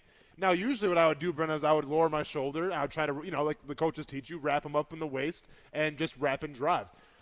I made a business decision that day, and I said I could try to wrap up. He's coming at me pretty fast right now. Mind you, this is like a split second. I'm going through this in my head, by the way.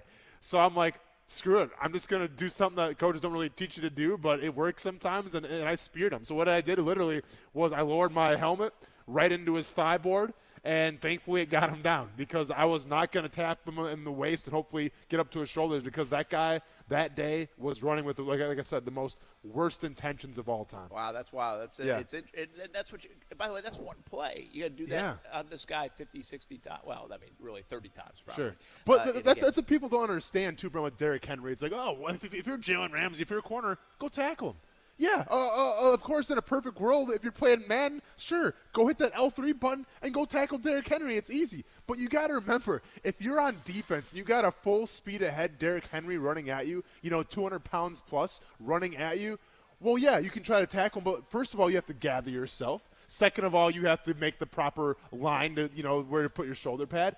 There's things that go into tackling. It's not just bam, bam, and you're down. No, man. Like, you have to gather yourself and everything. And the key word is when you do gather yourself, well, that takes a little bit of your momentum away. Yeah. That takes a little bit of the power away. And guess what? Derrick Henry has momentum and power in spades. So I don't blame guys, honestly, for taking business decisions every once in a while. It's interesting. We think of guys like Lamar Jackson, Barry Sanders as making defenders look silly. Sure. It's amazing how much Derrick Henry has made guys look silly so far in his career and the last couple of years, and especially in the Jaguars games. But he did it again in Baltimore now the other day. And Earl Thomas, he put him in that same kind of highlight reel play with the stiff arm. All right, couple of things. I want to get to a bunch of things in a short amount of time here, so we'll rapid fire. I've teased it here a couple of times. Carolina feels like they won the coaching carousel. Matt Rule, Brady from the OC from, really kind of like the secondary OC, if you will, from LSU, 30-year-old guy. That group goes together. Keep in mind now, the thing about Rule is he got a 7-year deal. Like, I think that got him to Carolina. If you've listened to the show these last week and a half, even a couple of weeks, I believe, I should say, I hope Shad Khan did some due diligence here along the way and reached out to Mike McCarthy, reached out to Matt Rule's representation, said, hey, what would they think about the possibility? And my guess is they didn't get a full positive report. You add that into the Giants' job being open, the Cowboys' job being open, and I believe part of the reasoning for Doug Marrone and Dave Caldwell staying is I'm not sure the Jags were going to get their guy. Were they going to go get Joe Judge? And how many people would be happy with Joe Judge right now in Jacksonville? I don't know. But I'm saying if I had a list of 3, I'm not sure the Jaguars would get their top 3. That's my belief. I don't know that, but I'm thinking that's how this works. You at least vet it out. You know you might have an opening. You got to at least start checking things. And you can do some of that behind the scenes. 1, because Matt Rule's in college, and 2, because McCarthy was a free agent. He didn't have a job. So you could at least investigate those 2 opportunities.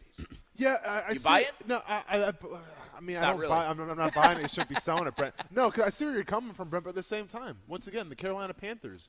What do the Carolina Panthers have to offer that the Jaguars don't? Right? The quarterbacks. I'd give the advantage to the Jaguars. Yeah. Draft capital. Guess what? Advantage Jaguars. So what are the Carolina Panthers bringing on the table? 7-year deal, though, is my point.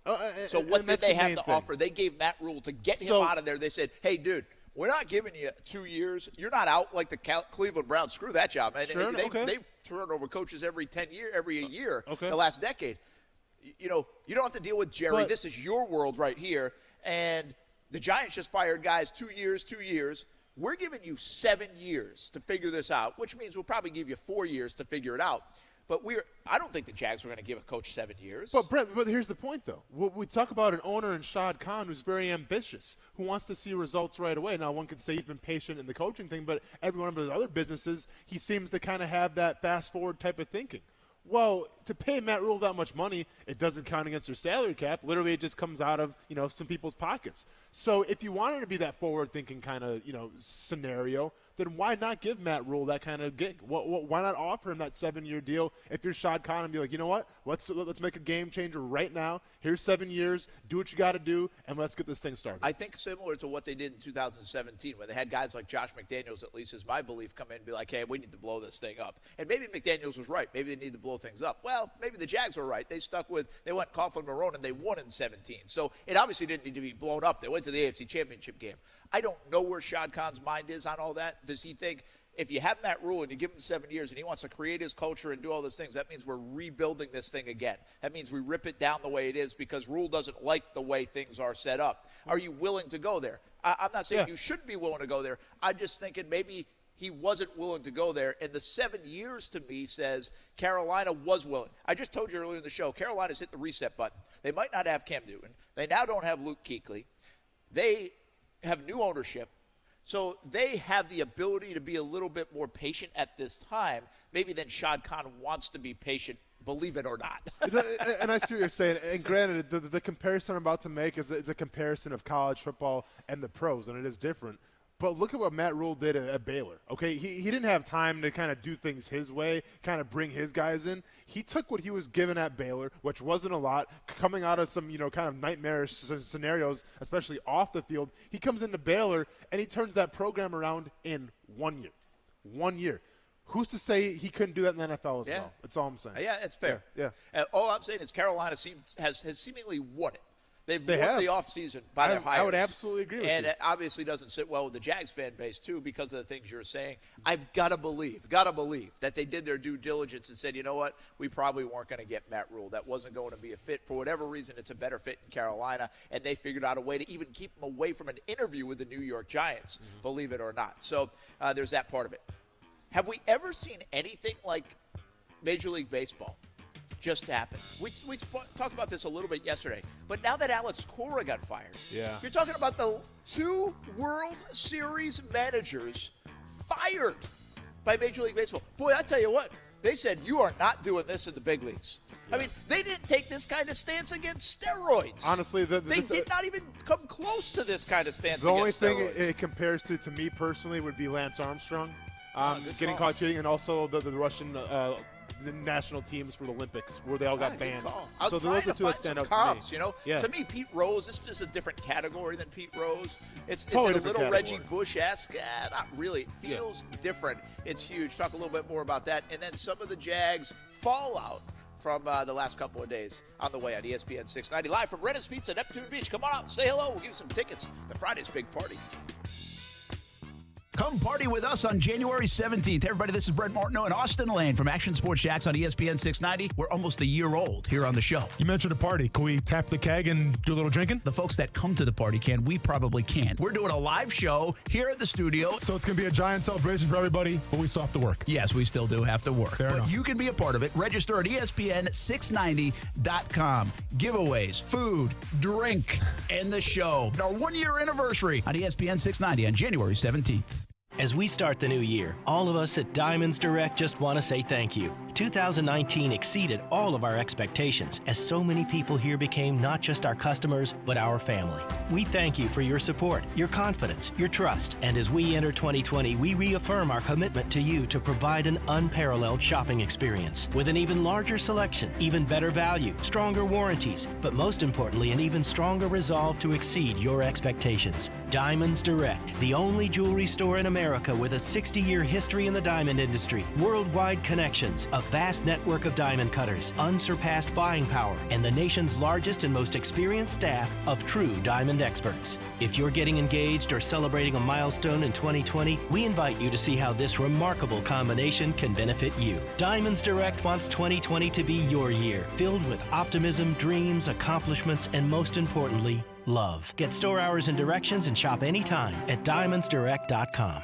Tax problems can be extremely stressful and cause financial devastation. The tax attorneys at J. David Tax Law are right here in Jacksonville to be your personal advocate and resolve your IRS or state sales tax issues. J. David Tax Law focuses on your needs and case outcomes. Don't be fooled by these big out-of-town tax companies that only focus on getting you to sign up and pay without even working with an attorney.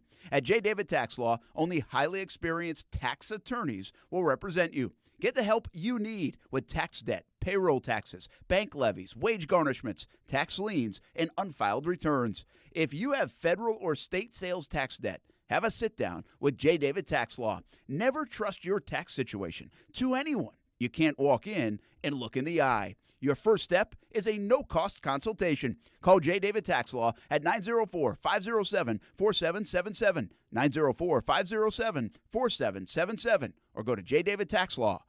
So when you're shopping online, have you ever seen one of those spin the wheels to get your discount things? Well, I don't know about you, but I like a sure thing, especially when it comes to saving big money. How about you? Then don't leave your savings to chance. Leave it to Arlington Toyota and pay up to 50% less on remaining 2019s. How about a 2019 Toyota Corolla? It's not $15,995. Now it's only $11,191. That's $11,191 for a pre-owned 2019 Toyota Corolla at Arlington. Gotta have a 2019 Toyota 4Runner? It's not $31,755. No, it's $26,991. $26,991 for a pre-owned 2019 Toyota 4Runner at Arlington. Plus, you'll get all the rewards and benefits of the Arlington Toyota $5,000 Advantage Club, including lifetime warranty with unlimited time and miles with your purchase. Don't leave your savings to chance. Leave it to Arlington Toyota and pay up to 50% less on remaining 2019s. Go see them today, 10939 Atlantic Boulevard, and online at arlingtontoyota.com. Visit arlingtontoyota.com. Spin the wheel for offer details.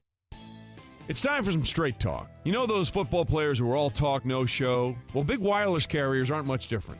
Well, Straight Talk Wireless doesn't give you the hype, just the savings. For just $45 a month, you'll get the unlimited plan with 25 gigs of high-speed data, then 2G. No contract.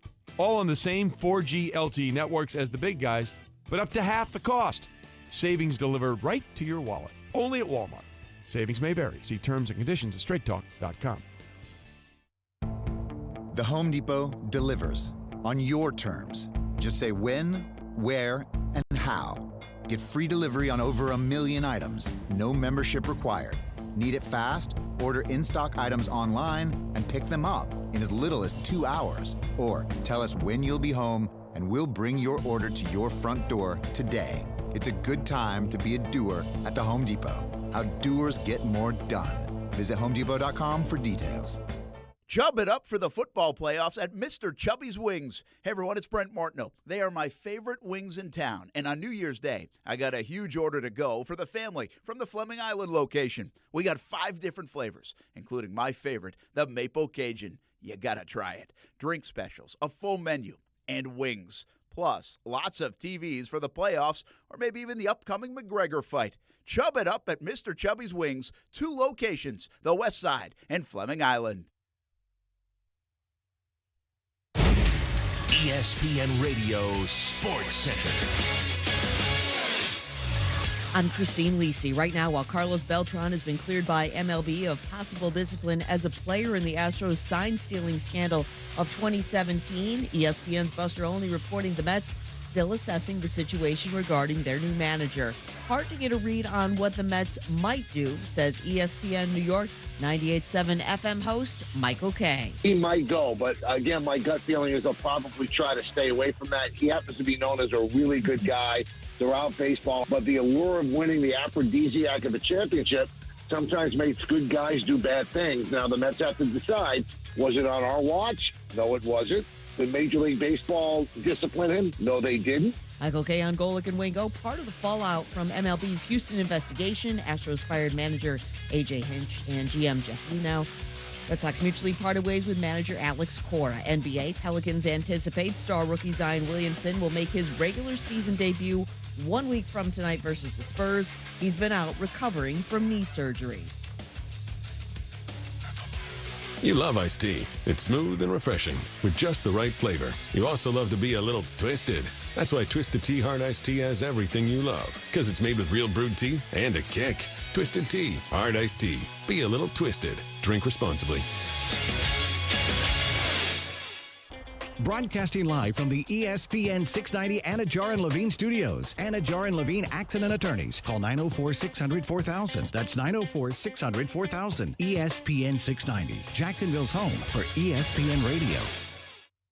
WOKV Jacksonville. Listen live everywhere you go on ESPN690.com. ESPN 690, a Cox Media Group station.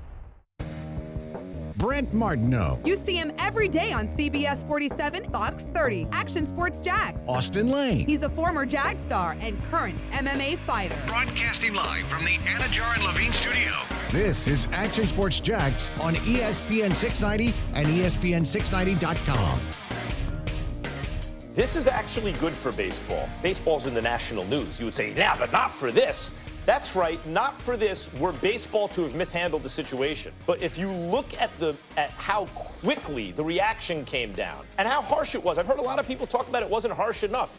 People have baseball on the brain, and even though, that they, these teams were cheating, it's a bad thing, but they're looking at the response and thinking, okay, I'm thinking about baseball, and I see they're not playing games in the major leagues. You mess around, it's going to come fast, and it's going to be harsh. That's Max Kellerman, First Take, ESPN. On Major League Baseball handing down these punishments. It's, the more and more you think about it, I think these days when people get in trouble, teams get in trouble, cheating kind of things, it almost is, what's come to me? It's like it's a scandal in college football or college basketball. It's like, okay, I'm used to it, whatever. I think most scandals now kind of sit that way with me. It's weird. It's like, hey, people cheat in sports where there's millions of dollars on the line. Shocking. Like it doesn't. But of course, yeah. You know, it's like you're expecting it to happen. We've been around this long. It doesn't make it right. No. And probably it olays it a little bit to me, and maybe probably should talk about it more. Mm-hmm. But this one gets my attention. It's not because, by the way, it's not even because I'm a Red Sox fan, the Alex Cora stuff. I'm actually more surprised at the Houston element of this. And now Carlos Beltran, who was a player in Houston, now is the manager of the Mets. He may even have some trouble headed his way before even managing a game for the New York Mets. Mm-hmm. So the ramifications, I don't think in a sport that I have always criticized Major League Baseball for enabling and allowing the steroid era to happen and looking the other way because they no doubt knew what was going on. They absolutely knew what was going on. For a sport that, by the way, I love baseball. I love Major League Baseball. For a sport that over the years has changed and lost some of the traditionalists, whether it's replay and now wants to go to electronic strike zone. And what did they do to the baseballs last year to create all these home runs? Again, Major League Baseball fabricating, in my opinion, some of the numbers and some of the way the game is played, which I don't always like and appreciate either. For them to come down this hard in this situation, what transpired, you know, there was a tone of it back in 2017 with the whole Apple Watch stuff that people were getting from the dugout and technology. And I was kind of like, yeah, well, that makes sense. People are going to bend the rules until there's a rule in place. Of course. And that's technology, and everybody's going to catch up. But since the World Series, like a couple of days later or during that World Series run, I think it was, when this stuff started to come out to right now to get to this point where the GM of the Astros who built that fantastic team or helped build it, to A.J. Hinch, who obviously has proven himself to be a very good manager and won a World Series and almost had this dynastic run a little bit to Houston over the last few years. And now to Alex Cora, who won in 2018 and looked like a brilliant manager and pushed all the right buttons in 2018. Yeah, they had a very good team to top it out. To see those two guys out of baseball, fired by those respective teams, less than 2 years after winning World Series for each of them, and now what that scar and a label might mean to them going forward. And also I feel like it's a personality thing. You know, like Jose Canseco getting popped for steroids, Barry Bonds getting popped for steroids or the association, that didn't surprise you. Barry Bonds to most people was a jerk. Yeah. Like, you know, Mark McGwire's a little bit different, and the Sammy Sosa thing was a little bit different because you almost wanted to put your arms around that whole thing. But Jose Canseco has always come off as this guy like shocking, you know? Follow him on Twitter for a second. But even that element of it, like, you know, if Antonio Brown gets in trouble, nobody's surprised. Correct. He looks like a loose cannon right now. Yeah. Now, if something happens with Dak Prescott, that's a different animal. It's like, wow, I didn't expect that out of Russell Wilson or a Dak Prescott. I kind of feel that way with managers. And I don't really have a manager in mind where I say, well, that guy's a bad dude or he looks like a bad dude. But I'm telling you, these guys are about as clean cut and come across as classy as there is. A.J. Hinch and Cora. And now they are the poster child for this cheating scandal in Major League Baseball and all these ramifications. So it's got my attention big time because it's so unique and different. Baseball has been littered with scandal, from Shoeless Joe Jackson to Pete Rose to the steroid era to now this. Sports has been littered with scandal. It has. But it's very unique to get this kind of punishment. I mean, think about it in this way. Somebody brought up a great one, by the way. They are right on this. Bountygate. Bountygate, I think, is the closest to this, where it said, okay, well, somebody gave out bounties. Greg Williams. It was Greg Williams, right? Correct. So Greg Williams part of it. Okay, he's going to get in trouble. No. Sean Payton got in trouble. Sure. Bounced from the league for a year. That was a big deal. Yep. Like when Greg Williams was associated with it, it was like, all right, well, he's going to get in trouble. But no surprises. He comes off as kind of a, you know what, anyway. Yeah. Sean Payton barred from the NFL for a year? Holy cow. Now, the only thing different there is that the Saints stuck by him. Correct. And he came back to coach a football team. I think that might be the closest one. Bountygate, that sounded like, to the outside and just being a casual sports fan, you'd be like, well, okay. I mean, surprise, surprise. That happens in the NFL. Guys are getting paid to hit people harder. Shocking. I mean, it's barbaric. It's a barbaric sport. Yeah. But to then see the punishment that was laid down for something like that, to stop it right in its tracks, I think was a little jarring. And I'd say that's probably the most comparable thing I can find to what's going on in Major League Baseball. And by the way, thanks for that tweet, because that was somebody last night when I asked this question. They tweeted that, and I thought that was the best response I got. So it's a good call of Bountygate, yeah. And to sit here and say, like, are you really surprised how it went down? Yes, I think, the punishment, obviously, of being out a year of baseball, then eventually them losing their jobs, that's huge. But at the same time, whether you're Sean Payton, whether you're the managers from the Houston Astros, this happened on your watch, okay? And to me, it doesn't matter, well, how much were you in on it? Was this your idea? Did you not really know what was going on? To me, that's just an excuse, because at the end of the day, it happened on your watch. You literally cheated the game of baseball to try to help yourself win games. Now, I get it. There's cheating all the time in baseball, right? There's some unwritten rules and things of that nature. But I'm talking about where you're calling out what pitches are coming to your batters. That is a direct advantage, okay? And that had a trickle-down effect, obviously, in what happened to the Astros in 2017, where they won the World Series. So I'm not surprised at all, to tell you the truth. Just like I wasn't really surprised when Sean Payton got suspended for a year, because whether you had 100% in on it or you're maybe 50%, whatever it is, it happened on your watch. And the part of the job of being a head coach, obviously, it's getting you guys ready to play. It's establishing the culture. But it's also taking responsibility when the stuff hits the fan. And the stuff hit the fan with New Orleans, and the stuff definitely hit the fan in Houston. And now you got to suffer the consequences, man. It's just how it works. Yeah, absolutely. And the consequences of that will be vast. What's interesting is, even without A.J. Hinch, I think the odds came out yesterday, and the Astros are the second storylines, Brent, favorite to win. Gotta love those storylines now, right? So because their baseball team's really good. They are. What I can't. Do you think somebody came out? I forget who it was. Somebody said they should. Maybe it was CC Sabathia. Said they should vacate the World Series. Does that do anything for you? Do you think that should happen? Well, we talked about this a bit. I still believe Reggie Bush won the Heisman Trophy. He was unbelievable. Sure. Whether he cheated and all that other stuff to go along with it, you know what? To me, it didn't have anything to do with on the field. It's the same reason I feel like Pete Rose should be in the Hall of Fame. Yes, he cheated the game. It should be in his Hall of Fame plaque and all that stuff. But he had the most hits ever. Well, he should be in the Hall of Fame. To be fair, he bet on baseball. Okay, now I don't know. Like there's a difference, to me at least, from betting on baseball, having confidence in your team winning a ball game, as opposed to cheating wholeheartedly to try to win a ball game by calling, what kind of pitches are coming your way. And to get to the point of the only bad side to stop you there is if you're betting on your own team. Well, then sometimes you can bet against them. Yeah, well, there's that too. I got you. But did he ever throw a game, though, or was it more? I mean, how can you tell? Yeah, how can you tell? Every time they lost, could you question a manager's decision or a player's whatever? Yeah. That's a good point. Listen, he should be in the Hall of Fame, though, because of what he did on a baseball field. That's my point. So really the question is, should they vacate? Does it do anything? Does it make anybody feel better? You don't then anoint the person that was runner-up. You don't anoint the Dodgers World Series champs for 2 years in a row. No, I mean, I think if you were to do it, then you just vacate it. But here's the thing, though. I'm going to remember it. You're going to remember it, and to a lot of people, that's all that matters, right? Like, just because I can't go on Wikipedia and see, who won back then, no, it doesn't matter.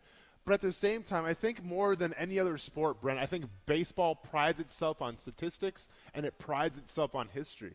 And I think that if you were to, try to vacate that World Series title, I think there is grounds for that. Now, once again, I'm not going to forget about it. I'm sure that the players in that team aren't going to forget about it. I'm sure they probably still get to keep their rings or whatever. I mean, that's fine. But yeah, exactly. But I think from a standpoint of, if you really want to hit a team where it hurts, then yes, absolutely, erase them from the record books, because that's what baseball is built on. Yeah, interesting look at it. You said it the other day, by the way, should have an asterisk. I think it should have an asterisk. That's fine. I'm okay with the asterisk. Remember it, okay? Yeah. Baseball and history and numbers and all that stuff, and sports in general, but baseball especially, you just said it holds a special place. Well, document it then. That's fine. That's my whole contention with putting these guys in from the steroid era. They should be in there. And you know what else they should have a steroid wing. Sure. You were in this era. You were associated with it. Someone may have been proven to have taken it, but you were in this era where the numbers ballooned. And so – but, again, when I went to Coop a couple of years ago and took my kids, I should be able to show my kids that Barry Bonds and Roger Clemens are some of the greats. Yeah. And this is what they did, but there were still some of the greats to ever play it. You make your own opinion from there, but that's what history tells us. That's what the museum is all about. That's what, Cooperstown to me in baseball is all about. And we're not doing that because we're just saying, nah, you don't belong in. Well, heck yeah, we all know Barry Bonds and Roger Clemens and others, but Barry Bonds and Roger Clemens belong in the Hall of Fame. Sure. There's not a person down the road here you could say that doesn't. They are worthy of being in the Hall of Fame. Yeah. Well, and to me, it's like the Lance Armstrong effect, Brent, right? Because Lance Armstrong, I grew up with Lance Armstrong. Nothing's going to ever say, well, he wasn't a legit bike rider. I mean, the dude won how many Tour de France's, he had them taken away from him. That's fine. You can go ahead and take the titles. You can go ahead and put an asterisk next to his name. But at the end of the day, when you go look back on history, you're going to see, well, the guys that finished top 10 in those Tour de France's, guess what? They're all juicing, okay? So to me, he was trying to get a level playing field. And to me, he's still one of the greatest, if not probably the greatest, because it's the only guy I really know from bike riding. But he's one of the greatest cyclists of all time, regardless of if he has those Tour de France's championships or not. So I absolutely agree with you, and with the Houston Astros, I have no problem if you take that World Series away, because at the end of the day, this is a groundbreaking thing with what they do with the managers, and if you want to keep on continuing to be groundbreaking, then take the World Series away and say, you know what, we're MLB. Yes, maybe the ratings have gone down a little bit, but we're not going to stand for this type of behavior, and then so be it. I have no problem with that whatsoever. But just keep in mind, though, just because you take something away doesn't mean people don't forget about it. Yeah, good point. So a big story around sports world with that. The other big story is Luke Kuechly retiring, and it got us thinking about professional athletes and retirement and early retirement and what these guys do with their money. And, we do have a former player on the show every single day, so I want to know what – Talk about some of my money I want to know what management. Austin Lane's bank account looks like. Talk about some of my money management. Is coming up. Before we do all that, let's hit the happy hour horn. Coos, you got it ready here on a Wednesday edition of Action Sports Jacks live from Renna's Pizza. Happy hour, by the way, here, 2 for 1. Y'all don't make nobody come between us. Y'all make nobody come between us. Oh, cherry baby. As the party now begin, see the beautiful ladies marching in. There's enough for everyone to win. We're gonna make this party the best thing happening. This is my favorite place. Nothing will replace, no. Nothing. Anything goes. Gangsters are rolling, half-face smiling. Heads up, think of the rhythm, what you're drinking. Anything goes. Grab a drink, get a shot, tip your startenders. Very good. And by the way, come out here, Renna's Pizza, happy hour, Monday through Friday, 2 p.m. until 5 p.m. House wine, draft beer, 2 for 1. So come on out to Renna's Pizza. 5 different locations. We're at the Neptune Beach location. And say hello to us. We'll be here until 6, but 2 to 5 happy hour, Monday through Friday. So not a bad stop right here by the beach or any of the 5 locations for Renna's Pizza. Brett Martineau, Austin Lane, the big story in the sports world amongst the cheating of the Red Sox and the Astros. Luke Kuechly retiring. Larry Fitzgerald coming back for a 17th year. Doing the guy's dang a machine, thing, right? man. Well, him and Frank Gore seem like just absolute monsters. And you got to love the fact that Fitzgerald says, I know this is a rebuild. Like, I know we're building, but I like this football team and I want to be a part of it. And he's done that several times now. I think that's so many people at the end of their career, and I don't mind them say, hey, I'll play for $1, but I want to go win. Or just like a player like the top, like when he was back in his prime, like the player at his top position, wanting to go someplace else. I mean, how many quarterbacks have thrown to Larry Fitzgerald in his career? I mean, he's seen so many come and go. Including Blaine Gabbert. Yeah, exactly, including Blaine. That's all. Hey, say no more, man. So, I mean, yeah, just for him to kind of just say, you know what, I'm good here. I don't need to go anywhere else. I mean, he's the definition of a professional and the definition of class. I've said this for a long time. If you think of some of the players that have gone through the Arizona football organization, they have some of the classiest players that people will talk about of all time. Yeah. Larry Fitzgerald, we know Calais Campbell, who hailed from there as well, and also a guy like Carson Palmer people speak volumes about. So they say the guy's awesome.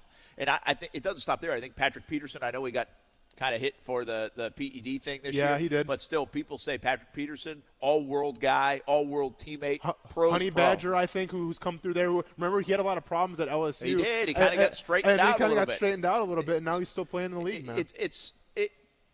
I don't know if anybody's ever done a story on it or what, but it's fascinating to me just how they've had so many good pros. And at one time or another, they were kind of all there at the same time. Sure. I think there was a small period where they were all there at the same time. So I don't know if that happens in organizations. I mean, with the Patriots, could you say that about a lot of guys? Probably. Yeah. I think you could. Yeah, you probably could, in fact. But they've also had the Aaron Hernandezes of the world and everybody else. And listen, when we talk about guys, just who have stayed loyal and have never really complained, I mean, the one guy that stands out to me really right on Larry Fitzgerald's level is a guy that I got to kind of sit and talk to a little bit at a bar in Indianapolis during Super Bowl weekend, and that's Joe Thomas. Yeah. Joe Thomas, one of the best left tackles to ever do it. Think about all the crap that guy had to go through. Think about how many quarterbacks that guy had to go through. And the only constant thing about that Cleveland Browns organization, right, the factory of sadness, was the consistent play, was the all-pro play of Joe Thomas. Yeah, and you know what? Think about how many times when you're in those positions, and we've seen guys in Jacksonville, whether it's Paul Posluszny or somebody like that, say, all right, this is it. It's turning. I feel it. It feels better. It feels good. And then, boom, nothing. I mean, Joe Thomas felt that his whole career. Players here in Jacksonville, Mercedes Lewis, felt like that his whole career. Good for Mercedes Lewis getting a chance to play in that championship game again. Now twice in the last 3 years for him, one with the Jags and one with Green Bay. So you feel good for players like that. But, I mean, they are pros. And we hear about the headline guy, the Antonio Browns of the world that want to steal all the headlines and all this stuff. But then there's these guys that make up the league. Really. And so it brings us to this other part of the conversation. Kuechly's retiring. Yep. The message that these guys send down. Marshawn Lynch, I think, comes down to the everyday guy as being this aloof, kind of not so nice guy. I don't want to talk to the media, so we don't really know Marshawn Lynch. He's this tough bruising back. Yeah. He's not like this clean-spoken guy, looking up there in a suit. No, for sure. He's very real, some would say. He's about as authentic and raw as you can get. Correct. Yet he comes out, and his message, we talked about this Monday after the game, was, hey, young players, hey, young athletes, take care of your chicken, which means I've now learned, take care of your money. Correct. Take care of your mentals, means make sure you get it right. Make sure your mind's right. Ironically, Kuechly, a couple of days later, retires, but so he has that message. There was also a recent article, and I don't even know how long ago this article came out, but I saw it pop up in my timeline in the last couple of days of Calais Campbell mentioning that he advises young guys to save 80% of their dollars. Sure. And just use 20%. Hey, I know you want to take care of the family. I know you want to buy a car. You can still do those things with 20% of your money. Mm-hmm. What's the one piece of advice you remember, or do you remember? Did players like that give you advice when you first got to Jacksonville? Was it the rookie symposium? Was it your agent? Was it a coach? How does it work in the NFL to say, hey, kid, you got a ton of money, more than you ever thought you'd make, more than you've ever had in your life. Now just do whatever with it. Yeah, so coming from the college scene, especially from a smaller school like I did, where it was more of a basketball school than a football school, I may have got offered a free ice cream cone once. I think the statute of limitations is okay, so I think we're okay on that. Shout out to Dairy Queen. NCAA is right now researching the Odell Beckham Jr. handing cash to LSU national champs problem. And by the way, shout out to Odell Beckham Jr. for ruining it, because now listen, if I ever go watch Murray State in an FCS championship game, because they're going to go one day, you're going to make me look so bad when I'm handing out ESPN690 stickers and hats instead of handing out thousands and thousands of dollars to those players. But anyways, he also just put LSU on probation, I probably. digress. Yes, exactly.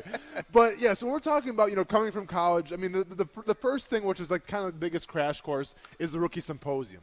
And when we had Cecil Shorts on, we kind of talked about this a little bit, where the rookie symposium was set up to kind of educate players, obviously, of being smart with your money, whether it's stuff on the field or off the field, but it's just taking care of your finances along with a bunch of other things, right? It's basically getting you ready for the NFL. The problem with the rookie symposium, though, is, and I'll be honest with you, I didn't learn anything at the rookie symposium. I think everybody in my rookie class can say the same thing. And let me start out by saying this, too. Shout out to Bahati Van Pelt. You remember Van? Used to work in So, dude, he's an awesome guy, and he always preached that he wanted guys to be themselves, right? So the Rookie Symposium is a classic event where teams will have to wear the same shorts, the same shirts, so they're like a uniform team, right? Well, Van's like, listen, we're not going to wear like baseball jerseys with our names in the back of them, like as a team. Just wear whatever you want to wear. Wear a tall tee if you want. Wear some gym shorts if you want. Like, I don't care. So we're literally the only team at this symposium that didn't have a uniform look together. And, like, I always thought that was really cool of Van because, listen, we're here to learn. We're not here to look, like the Brady Bunch. So that was really cool on Van's part. But anyways, getting back to the symposium, listen, it's one thing to sit back and take notes, Brent, about, okay, here's what you do. You have to put, so much amount in your 401k. You have to worry about your pension, this and this and this. Yeah, that's fantastic. And you know what? That's a fantastic TED Talk that you can put on YouTube and players could learn from. But guess what? You're giving us all this speech and you're telling us what to do with our money. Meanwhile, I just went through OTAs with Joe Cohen, and I'm trying to survive, dude. I'm like, whoa, wait a second. This isn't Murray State anymore. NFL's a little crazier, man. Coaches have no problem cussing you out now. Coaches have no problem calling you out. And you want me to talk about my 401k? You want me to talk about how I'm going to save money? No, man. I'm just trying to make the team because that's the mindset that I had. That's a mindset a lot of, those first-year guys have where it's like, I'm just trying to survive, okay? I don't care about the money. I don't care about where the funds are supposed to go with my agent, what percentage I should pay him. I don't care about any of that. This is literally my first year in the NFL, and I just want to make the team. I want to make the final roster. So the symposium from that standpoint, to me, it's kind of set up for failure because you have guys there that are just trying to make a job, man, and you're trying to drop this crash course about what to do with money when they're just trying to make a job. They're just trying to get adjusted and get acquainted, and no one's taking them by the hand and saying, this is what you do, this is what you do. Everyone's telling them, all right, well, don't spend your money here, don't spend your money here. So that was my first shindig with the symposium. Now, maybe it's changed, Brent, maybe it hasn't, but I learned nothing from the symposium. So much so that when I finally, when I made the team and I got my signing bonus and everything, first of all, that they cut the check, which was it's a nice looking check, and I think I told the story where I put it in my pocket and went through the airport with it, and then went back home to Wisconsin. Thought I lost it for a second. Thank God I didn't. But the very first thing that I bought, first of all, the first thing I bought was a pair of shoes, Vans, obviously. But the second thing that I bought, and this is kind of my first advice to any rookies out there willing to spend your money, I always wanted a Cadillac Escalade truck, all right? I even wrote a story about it in 7th grade. It was one of my research papers I had to do of why I think the Cadillac Escalade truck is the greatest vehicle of all time. Instead of studying back in high school my homework, I was busy on, Cadillac.com trying to customize my own EXT. So by the time I got that paycheck, that was the first thing I bought. Well, then, of course, what comes after that? Well, I'm driving around Jacksonville feeling like a big shot. Oh, what's this? They have 26-inch rims? I better get me some of those. So now, obviously, I have to go buy, some 26-inch rims because that's what everyone else is doing, right? I'm trying to reach the status quo right now. So I go buy these 26-inch rims. Obviously, they're black. It was black on black. The thing looked really sweet. Black tinted windows. You couldn't go wrong. But what do I do literally a week with having these 26-inch rims? I go through the Arby's parking lot on Southside, and if you've been on the Arby's parking lot on Southside, you know exactly what I'm talking about. I go through the drive-thru, the curb comes out of nowhere, and I hear the biggest scrape ever, and one of my rims got dented, and guess what? I had to replace 2 rims then, and that's another extra couple extra K right there down the drain. Because it was my thing, like, yeah, I wanted the Escalade truck, and that could have been cool. But I also want to keep up with the Joneses, right? Because my teammates had the rims, right? My teammates had these glamorous vehicles. And listen, if you want to take advice from somebody, sometimes Jeremy Mincy's not the best guy to take advice from, okay? But he had it to a T on this one. Jeremy Mincy drove around in a Chrysler Sebring his entire NFL career. Now, he was chastised. He was made fun of on a daily basis for driving around in a Chrysler Sebring. But you know what? The dude had it figured out. He's like, just a car, man. And then as long as it gets me from point A to point B, I don't care. And I remember him saying that. I'm like, all right, clown. But now looking back on it, because I don't have my truck anymore, because I'm a family man now. My son can't even fit in that truck when I used to have it. Looking back on it now, he was right. So to me, the biggest form of advice I could have, and obviously Luke Kuechly is going to be well off. He's made $30 million, I believe, 60, or $60 million. Yeah, is you cannot fall in love with a lifestyle that you can't afford. And I think a lot of NFL players fall into that trap. They try to keep up with the Joneses and things like that. And listen, I'm not saying don't spend some of your money, enjoy yourself. No, because guess what? You've earned that money, so go ahead and do that. But you got to be smart with it. And one more point before we cut the break here, which is really important, that players have to hear. when I got drafted, when I got signed, I heard on Facebook from 6 or 7 different cousins that I'd never talked to my entire life. Yeah. And then they tried reaching out and said, "Hey man, well, I'm really proud of you. Sorry we haven't really kept in touch and stuff, but I kind of got some school stuff going on. Can you help me out a little bit?" And my mom passed this word of advice on to me, and I want to pass it on to any NFL player that's listening right now. My mom told me that, listen, I'm going to be fine regardless of how much money you make, because when you were born, I didn't sign a contract that said that you had to take care of me when I got older. And when you were born, you didn't have to sign a contract that said you have to take care of your cousins, your uncles, your aunts. You never signed that contract. You take care of yourself. You earn that money, you spend it how you see fit, but you worry about yourself and then get through. And that's my biggest piece of advice, and I get it. Everyone comes from different upbringings. Sometimes it's a necessity, but I'm just saying, when you were born, if you're an NFL player, you never signed a contract that had to say you had to take care of somebody. Yeah, it's good advice from a lot of different NFL players, yourself included, and Calais Campbell's made a bunch of money, and a lot of other players around the league. It's fascinating. One final thought on that, plus, where are you spending your money? Will it be at TIAA Bank Field in 2020 and beyond? That's next, ESPN 690. Watch out for that Arby's parking lot. Action Sports Jacks with Brent Martineau on ESPN 690 is brought to you by Best Bet Jacksonville and Orange Park. Now, the First Alert forecast on ESPN 690. Mostly clear with areas of fog overnight, only dropping into the low to mid 60s. From the First Alert Weather Center, I'm Action News Jax Chief Meteorologist Mike Burrish.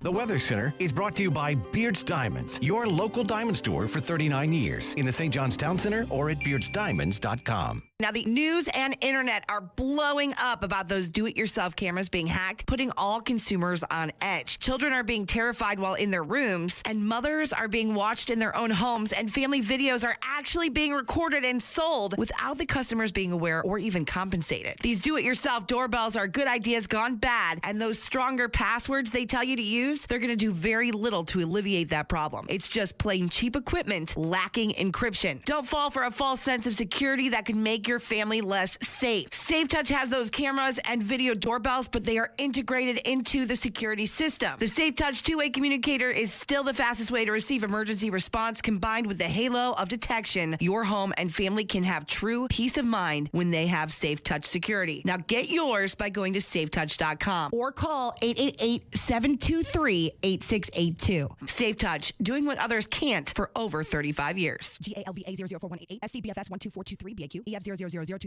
Hey everybody, this is Brent Martineau. My family and I invested in a Connecticut system from CGC Water a while ago, and we're so glad we did. The team at CGC Water makes it so easy to get the best quality water running through my entire home and the best tasting drinking water right at my sink. And it even makes the coffee taste better. Do yourselves a favor and start the new year off right. Financing options available with approved credit. Call 904-694-2424. Tell them Brent sent you or visit cgcwater.com, your local authorized independent Connecticut dealer. I'm not a big talker. I am a big doer. But sometimes the only way to solve the problem is to get on the horn and figure it out. So the only people I like talking to? Grainger. With knowledgeable product experts, ready with the answers to my toughest questions, calling Grainger is the one conversation I don't mind having. From machining and motor parts to valves and vacuum pumps. When it comes to solving my problems, Grainger's got my back. Call, click Grainger.com, or stop by to see for yourself. Grainger, for the ones who get it done. Fact. About half of all men will experience ED or PE. Fact. Both ED and PE are highly treatable. Fact. A safe, effective treatment is just a call away. At Prime Men's Medical Center, our highly skilled doctors guarantee results on your first visit, or there's no charge. Listen to a specialist in men's health. I'm Dr. Rabinski. If Viagra, Cialis, or Levitra have let you down, the treatments at Prime Men's Medical Center work immediately, regardless of your age or medical history. You'll receive custom-blended medications designed just for you. They're safe and effective with no pain and no surgery. Patients are lasting 30, 60, 90 minutes or longer. And best of all, the treatments are affordable. Men, if you want to last longer in the bedroom, schedule a private consultation with the experienced physicians at Prime Men's Medical Center. 904-206-8105. 904-206-8105. That's 904-206-8105. Peace of mind. It's one of the most important things we can have, and sometimes the most elusive. I'm Mark Anajar from the Law Office of Anajar and Levine. Falls can be embarrassing. Your first reaction might be to get up, but always make sure to check yourself for any injuries. Examine your surroundings to see what caused you to fall. Take pictures if possible, and call the manager to make a formal report. If you've been injured in a slip and fall accident, call the law offices of Anajar and Levine at 904-600-4000. That's 904-600-4000. Office in Jacksonville. One-to-One Financial is not your typical credit union. We have lower fees and better rates, and we invest 100% in Jacksonville. But what really matters is that we believe all people, no matter their background, deserve respect and access. We work with everyone, one-to-one, right where they are. Join us today at 121fcu.org. Federally insured by NCUA. Hey everybody, this is Brent Martineau. My family and I invested in a Connecticut system from CGC Water a while ago, and we're so glad we did. The team at CGC Water makes it so easy to get the best quality water running through my entire home and the best tasting drinking water right at my sink. Do yourselves a favor and start the new year off right. Find out how you can get a free Connecticut A200 RO this month by calling 904-694-2424. Make sure you tell them Brent sent you and visit cgcwater.com as well, your local authorized independent Connecticut dealer. In the Army National Guard, family means everything. Our parents, they were really supportive that all 5 of us would join. I got my education because of the Guard. I got to travel a little bit and experience a whole different culture. It helped me get my job, it helped me pay for my house. Serving part-time in the Army National Guard instills pride that you and your family will share. Visit NationalGuard.com to learn more about part-time service. Sponsored by the Florida Army National Guard. Aired by the Florida Association of Broadcasters and this station. Say hello to your new secret advertising weapon, your own branded mobile phone number. Star Mobile provisions vanity mobile numbers prefixed by Star, providing audiences an easy way to reach your business. Give it a try now by dialing Star Mobile from your mobile phone. That's Star Mobile. Tax problems can be extremely stressful and cause financial devastation. The tax attorneys at J. David Tax Law are right here in Jacksonville to be your personal advocate and resolve your IRS or state sales tax issues. J. David Tax Law focuses on your needs and case outcomes. Don't be fooled by these big out-of-town tax companies that only focus on getting you to sign up and pay without even working with an attorney. At J. David Tax Law, only highly experienced tax attorneys will represent you. Get the help you need with tax debt, payroll taxes, bank levies, wage garnishments, tax liens, and unfiled returns. If you have federal or state sales tax debt, have a sit-down with J. David Tax Law. Never trust your tax situation to anyone you can't walk in and look in the eye. Your first step is a no-cost consultation. Call J. David Tax Law at 904-507-4777, 904-507-4777, or go to jdavidtaxlaw.com.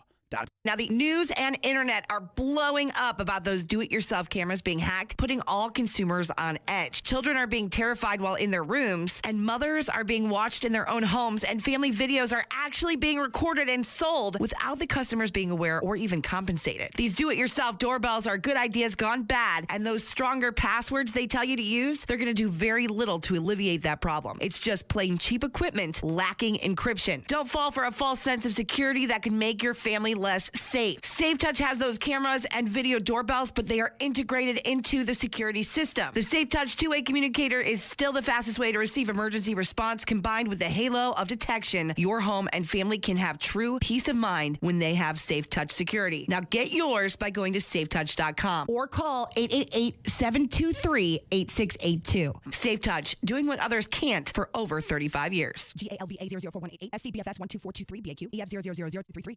Trust, tradition, and quality. A winning combination to feel good about your home. Sometimes it's just that time to replace your roof. Or maybe you need to fix your roof after a recent storm. Hey everybody, it's Brent Martineau of Action Sports Jacks. And there are so many roofing companies in the area.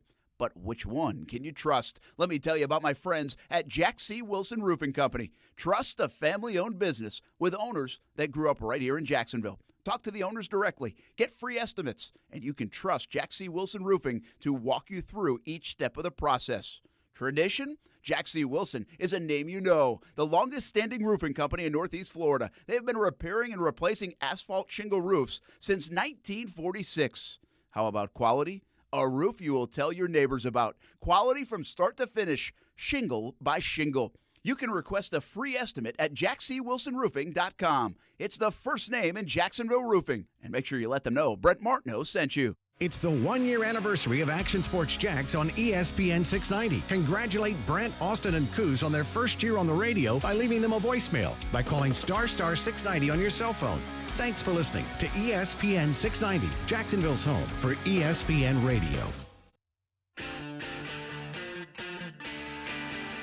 Hey everybody, Trey Wingo from Golic and Wingo. You're listening to Action Sports Jax with Brent Martineau and Austin Lane on ESPN 690 and ESPN690.com. They can score from any part of the field. They have roles and they have guys that they like to do certain things. I think the thing that I appreciate the most about watching Andy and their offensive players is that I know what the diagram in the book looks like. A lot of those routes and plays don't really look like those diagrams. That's Mike Vrabel, who's done a fantastic job coaching the Tennessee Titans. You got to give it to him. They are in position to go to the Super Bowl if they can beat the Chiefs on the road on Sunday. That game on CBS 47, by the way. And should be a good football game. We're going to talk about those games a little bit more tomorrow and Friday. Yeah, looking forward to it. You know me. I still think Kansas City, and I don't. Can they come up with one more unbelievable coaching job? I mean, if you think about what Vrabel could potentially do, beat Belichick, John Harbaugh, 2 Super Bowl winning coaches, Andy Reid, who, I mean, I don't know, do we consider him a Hall of Fame coach? I mean, honestly, I think he doesn't have the Super Bowl, man, but I would personally, absolutely. It feels that, or he's on the cusp. Yeah. Now, it's hard to do it without How many championships has he played? It is, but he's played in a lot of championships now. So just think about that. If Vrabel, with this football team, were to beat Kansas City on top of what they've already done, holy cats, man. Well, I'm going to say this, and obviously we can break it down more on Thursday and Friday, but I kind of diagnosed a little bit with the genius that Vrabel brought to the Baltimore Ravens game and how he kind of shut down Lamar Jackson a little bit and shut down the middle of the field and dared the Ravens to beat him on the outside. You're about to see if Vrabel really is a defensive-minded genius, because you can't do that same philosophy with what you had in Baltimore with Kansas City, because Kansas City, they don't focus on, the middle of the field or the outside of the field. Kansas City, you have to focus on their weapons. You have to focus on Tyreek Hill. You have to focus on Travis Kelce. You have to focus on Williams in the backfield. You have to focus on Sammy Watkins, and obviously you have to focus on Patrick Mahomes. So you have to have a completely different game plan, and maybe we can talk about that a little more tomorrow, like I said, on Friday, of how can you go about stopping the Kansas City Chiefs. But it's going to be really a night and day game plan, I think, at least, from the Tennessee Titans, especially on defense. Yeah, it'll be pretty interesting to see how it all shakes out. Hey, we were talking money a little bit earlier, and players and the advice from some older players, and so many athletes get in trouble with their dollars. And you can see, what do you do with it? Do you get bad advice, good advice? I think even there's things I say every day, like even at my age now. You go through some things that you're like, what is this? What does this even mean? Like, what do you do with this money, or what should I do with this money, or what do I invest in, or whatever it is? All these different things. Yeah. And so, and I'm not sure. One, I think it goes back to school. I think in high school and college, I think there should be more of these kind of classes. I really do. Those are called life classes. Mm-hmm. I think most of us rely on a family member right now to tell us that kind of stuff. Correct. Because even if you have close friends and talking about your money is not usual a hand-in-hand Some kind dude's of thing. going to Vegas or what? Like, it can be problems. And everybody's always a little bit like, I don't want to talk about my money. I don't want to tell. The one thing about an athlete is you know how much money they're making. Sure. That's a little different. Yeah. So that breaks down that barrier at least. Yeah. But all these things, I think everyday life, people, if you have $20,000 or $2 million, what to do with your money is a question. Yep. And sometimes a dead-end road for a lot of people. So I think it's a fascinating conversation for an athlete who's 21, 22 years old. Many people, obviously very few, have even touched that kind of money before or ever dreamt about that kind of money in their bank account. And then what do you do with it? So I think the advice from some of the veterans, hearing it from players seems a little bit better than hearing it from teams or rookie symposiums or maybe even an agent, because even that financial advisor, you trust him, but do you really trust him because you've heard some of the bad stories? it's a fascinating topic to me, and one that has good stories to tell and bad stories to tell over time. Without a doubt, Brent. And at the end of the day, like I talked about earlier in the show when I was talking about, going to the Seahawks and things and playing for the Bears, every single locker room, they have different personalities and they have different beliefs of, I guess, what money really means. And, it's easy for me to sit here and say, well, you know what, save your guys' money. You should save your money, obviously. You should invest it wisely, and plan for the future. That's great, but you know what? Thankfully, I came from some pretty good backgrounds and some pretty good upbringings where they instilled those values in me. There's some guys who've come from rough parts of the neighborhood who want to live that lavish lifestyle a little bit, who want to experience a taste of the good life, and I'm not going to try to stop you from doing that because I can't relate to where you came from, okay? The only thing I can do is just share my life experience. And it's funny because as you were opening up with the statement, Brett, it reminded me of a quick story with Zach Miller. My boy Zach Miller from the Jacksonville Jaguars, and I played with him on the Chicago Bears. And I had this thing on Twitter when I played in Chicago of what animal is Zach Miller wearing on his feet this week? Because for every single away game, the cool thing with Mark Trestman was he's pretty casual about what we had to wear for away games, especially in the preseason. So you know me, dude. I had my Old Navy polo shirt, man. I had my tapered jeans a little bit. I was still looking good, man. I remember I got some compliments, but I wasn't like killing the game, right? Well, every single away game, Zach Miller comes rocking some gator skin, some python skin, some ostrich, I think it was, dude. Like all these exotic animals. I remember asking him, like, dude, how much do those boots cost? And he'd tell me the same thing every single time. He's like, Lane, don't worry about it. You know why? I'm like, why is that? He's like, because I can't be buried with my money now, can I? I'm like, okay, that makes sense. I guess you can't be buried with it. You could probably pass it down. But okay, hey, to each their own, man. You do your thing. So, everyone, like I said, they have their different philosophies, what they want to spend money on. But I think any NFL player would come with me on this one. This is kind of my last point of my TED Talk, I guess you would say, of, what's a smart way to save your money and invest your money and all this stuff. And to me, this was the only piece of advice that my agent ever gave me regarding financial stuff. He goes, Austin, you can do whatever you want to do with your money. I'm not going to tell you what to do, but I'm going to tell you to do this. And it's what they tell you to do sometimes, and a lot of players don't ever listen because they want to live in the now. They don't want to plan for the future, and that's investing in your 401k. The 401k, to me, is the greatest thing about the NFL, period. Because what the 401k does in investing in the NFL is they match it 2-to-1. So say you put $10,000 in, the NFLPA will match $10,000 of that. So it's a 2-to-1 thing. So essentially what you're doing is if you don't invest in your 401k, you're literally throwing money down the drain. No limit. Wow. So there you go. Well, I'm sorry. So there's a limit for the season, there's a obviously. Limit, of course, on how much you put in. for the season. But per check, a lot of places will match like half of a certain percent or something like that. That's a 1-to-1 match. 1-to-1 match. That's all I'm going to say.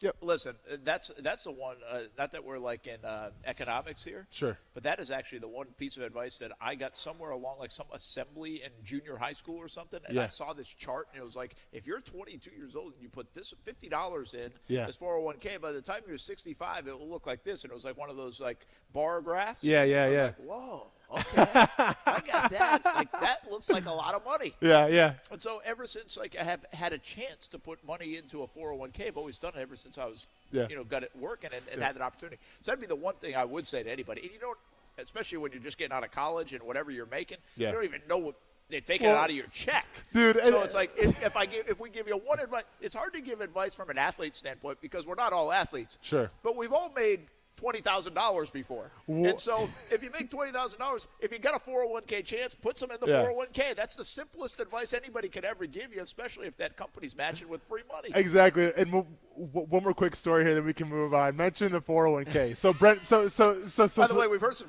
off-air stories. Oh, dude. Too. Well, this one's gonna be a crazy one, and hopefully my wife's not listening to this one. No, I'm just kidding. But so you know me, Brent. I'm pretty casual in terms of style. Like, I don't try to dress to the nines. Usually, I'm pretty just lackadaisical.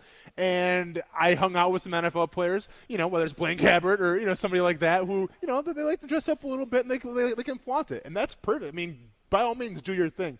And I'll never forget, we were on this happened a couple times on occasion at the beach bars, and girls would come up to you and be like, "Hey, how much money do you make?" I'm like, "That's not a really important question." And they'd be like, "What kind of car do you drive?" And I mean, some players got Bentleys, some players got Aston Martins, Scobie. I mean, I had an Escalade truck, so it's whatever. I'm like, it's got an Escalade truck. They're like, oh, kind of disappointed, like I don't have a Lamborghini or something.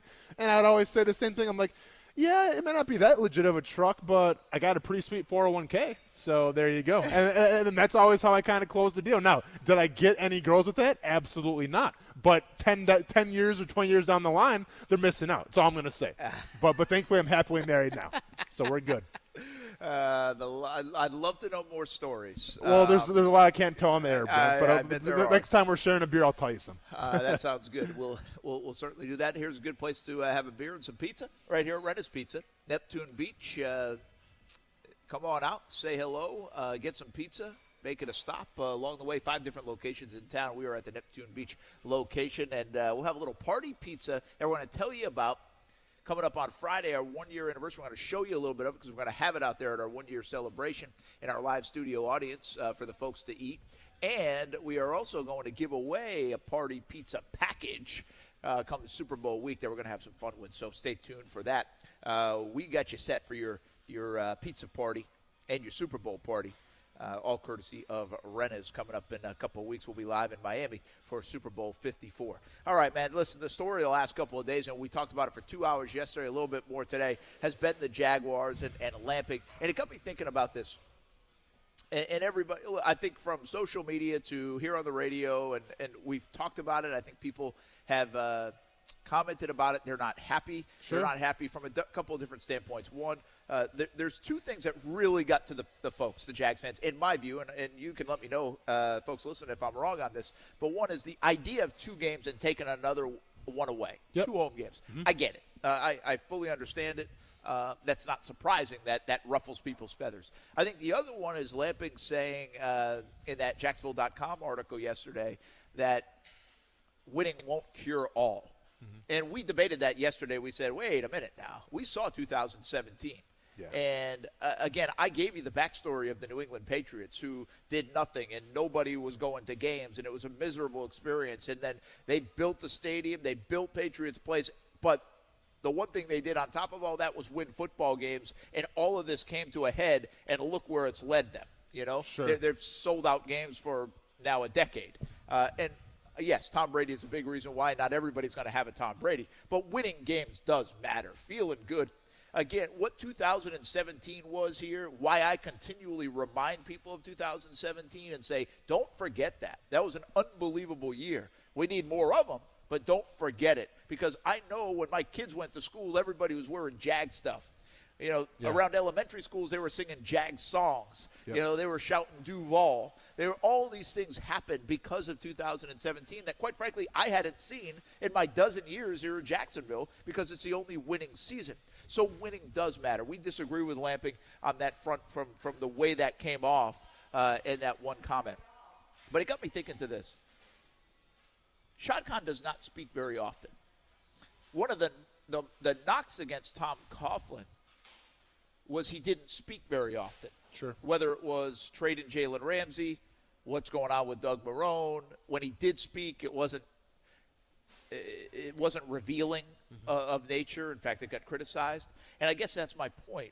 Mark Lamping speaks, and there's this article written about him. Shad Khan speaks in London, and he says what he said about the viability, if you will, in Jacksonville. Tom Coughlin, when he did speak, even though people were waiting and wanting him and begging for him to say something about the losing ways, the Yannick situation, the Jalen Ramsey situation, he got ripped for it. Mm-hmm. Is there a reason why they don't talk a lot? Because every time they do talk, especially when you lose football games, nothing sounds good.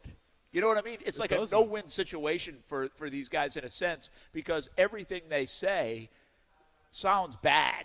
Well, that's the point, though, Brent. Whereas if everything you say sounds bad, like, for instance, if you're going to try to talk people around Jacksonville to have 2 home games in London and that sounds bad, well, maybe because it is bad. You know, now maybe you can come out if you're Shad Khan, if you're Mark Lamping, you can kind of embellish a little more and say, well, yes, we're having 2 games in London, and here's exactly why we're doing it. Here's exactly why we're doing this, and come with us for a little bit and bear with us. Maybe that could help a little bit. But at the end of the day, the fact that you're not hearing anything and all we have to go off of is just these little sound bites here, and here, to me, that's frustrating, Brent. Okay, yeah. And listen, and I've been very adamant about this. Like, yes, from the fans' perspective, obviously it would suck, I think, to have 2 home games in London. I'm upset from the perspective where you're putting yourself at a disadvantage. You know, where this is supposed to be about winning Super Bowls. When Shad Khan introduced himself to the team, his first quote was, "We're going to bring a Super Bowl here to Jacksonville." And I'm taking him at his word on that. I think he was genuinely, his top priority at the time was to bring a Super Bowl to Jacksonville. And now when deals like this start to happen, when these rumors start to speculate where there's going to be 2 home games in London, well, now you're putting your team at a disservice because now you're playing 2 games that are supposed to be at home at a neutral site as far as I'm concerned. Sure, you can go ahead and play your home music and you can try to make it a home atmosphere, but let's be honest. Money. Yeah, you can make home money, but let's be honest, Brent, you've been to those games. Yeah. It's a neutral site, yeah. Okay? And if you sacrifice 2 home games for 2 neutral site games, that is a disadvantage, okay? And I'm not cool with it from my perspective because it doesn't give you the best chance of winning football. And at the end of the day, that's what it's supposed to be about. I understand you got to make money. Well, guess what? You're in the NFL business, all right? The NFL business is booming right now. I think people are just upset from the standpoint of, number one, they're afraid they're going to lose their team a little bit, and more for the reason for me being upset where I want to see them do well. I want to see them succeed, and having another game in London doesn't co-sign on that. Yeah, and I get it. I think that's the best thing you have said, and I think it's a great question and unanswerable, really, is how does this help you win? And London now is proving to be a place where it certainly isn't an advantage. No, it isn't. I mean, those days are gone. Teams are hip to the game now. The Jags won 3 games over there in a row, and so then everybody started to say, "Oh, I think this could be an advantage. They've been over there." I mean, come on, it's not an advantage. The best team usually ends up winning anyway, or it's the NFL, and maybe you get a break here or there, and then the other team wins. But it's not a home field advantage. It's not an advantage of any kind. And the spin on it, if they'll do 2 games, would be that second game might be an advantage because there's no travel involved if they do it back-to-back weeks. But I don't buy that's an advantage. So, therefore, I think your point of how does this help us win a Super Bowl? How does this help us win? I always say the formula of winning is when your division games go 4-2, correct, and go 6-2, or at least 5-3, but probably 6-2 at home. Yeah. Well, if you're really playing one of those home games on a neutral site, well, that even takes away that formula that I talk about. So, I think that's a great question. I think when you break it all down, I think there are 2 separate businesses. One's on the field. I think Mark Lamping's trying to make something from a business side work without having results consistently enough to rely on the football side. But the football side, to win more and to help all the other stuff, how does this give you an advantage? I think that's a question that needs to be answered down the road at some point with some sort of satisfaction, not only to the fans, not only to the players, but to the coaches and everybody else trying to win in that building, and their jobs are on the line. Thank you very much, man, because at the end of the day, if you can't give me one reason why it's an advantage to play 2 home games in London, and you can't tell me why it's beneficial, then what kind of message are you sending to your fans? What kind of message are you sending to the media? But most importantly, what kind of message are you sending to the coaches and players in that locker room and possible free agents coming forward? Yeah, because it's already been hard enough to win anywhere for Jacksonville over the last dozen years or so. Hey, thanks to Renna's Pizza here at Neptune Beach for having us out. Going to take a pie to go and back to the TV station for the guys. Check us out on the TV side, CBS 47 and Fox 30 later on tonight. For Austin Lane, Coos, Stuart Weber for checking in as well. I'm Brett Martineau. Thanks for listening, everybody. We'll do it again tomorrow, 3 p.m. until 6 p.m. on ESPN 690.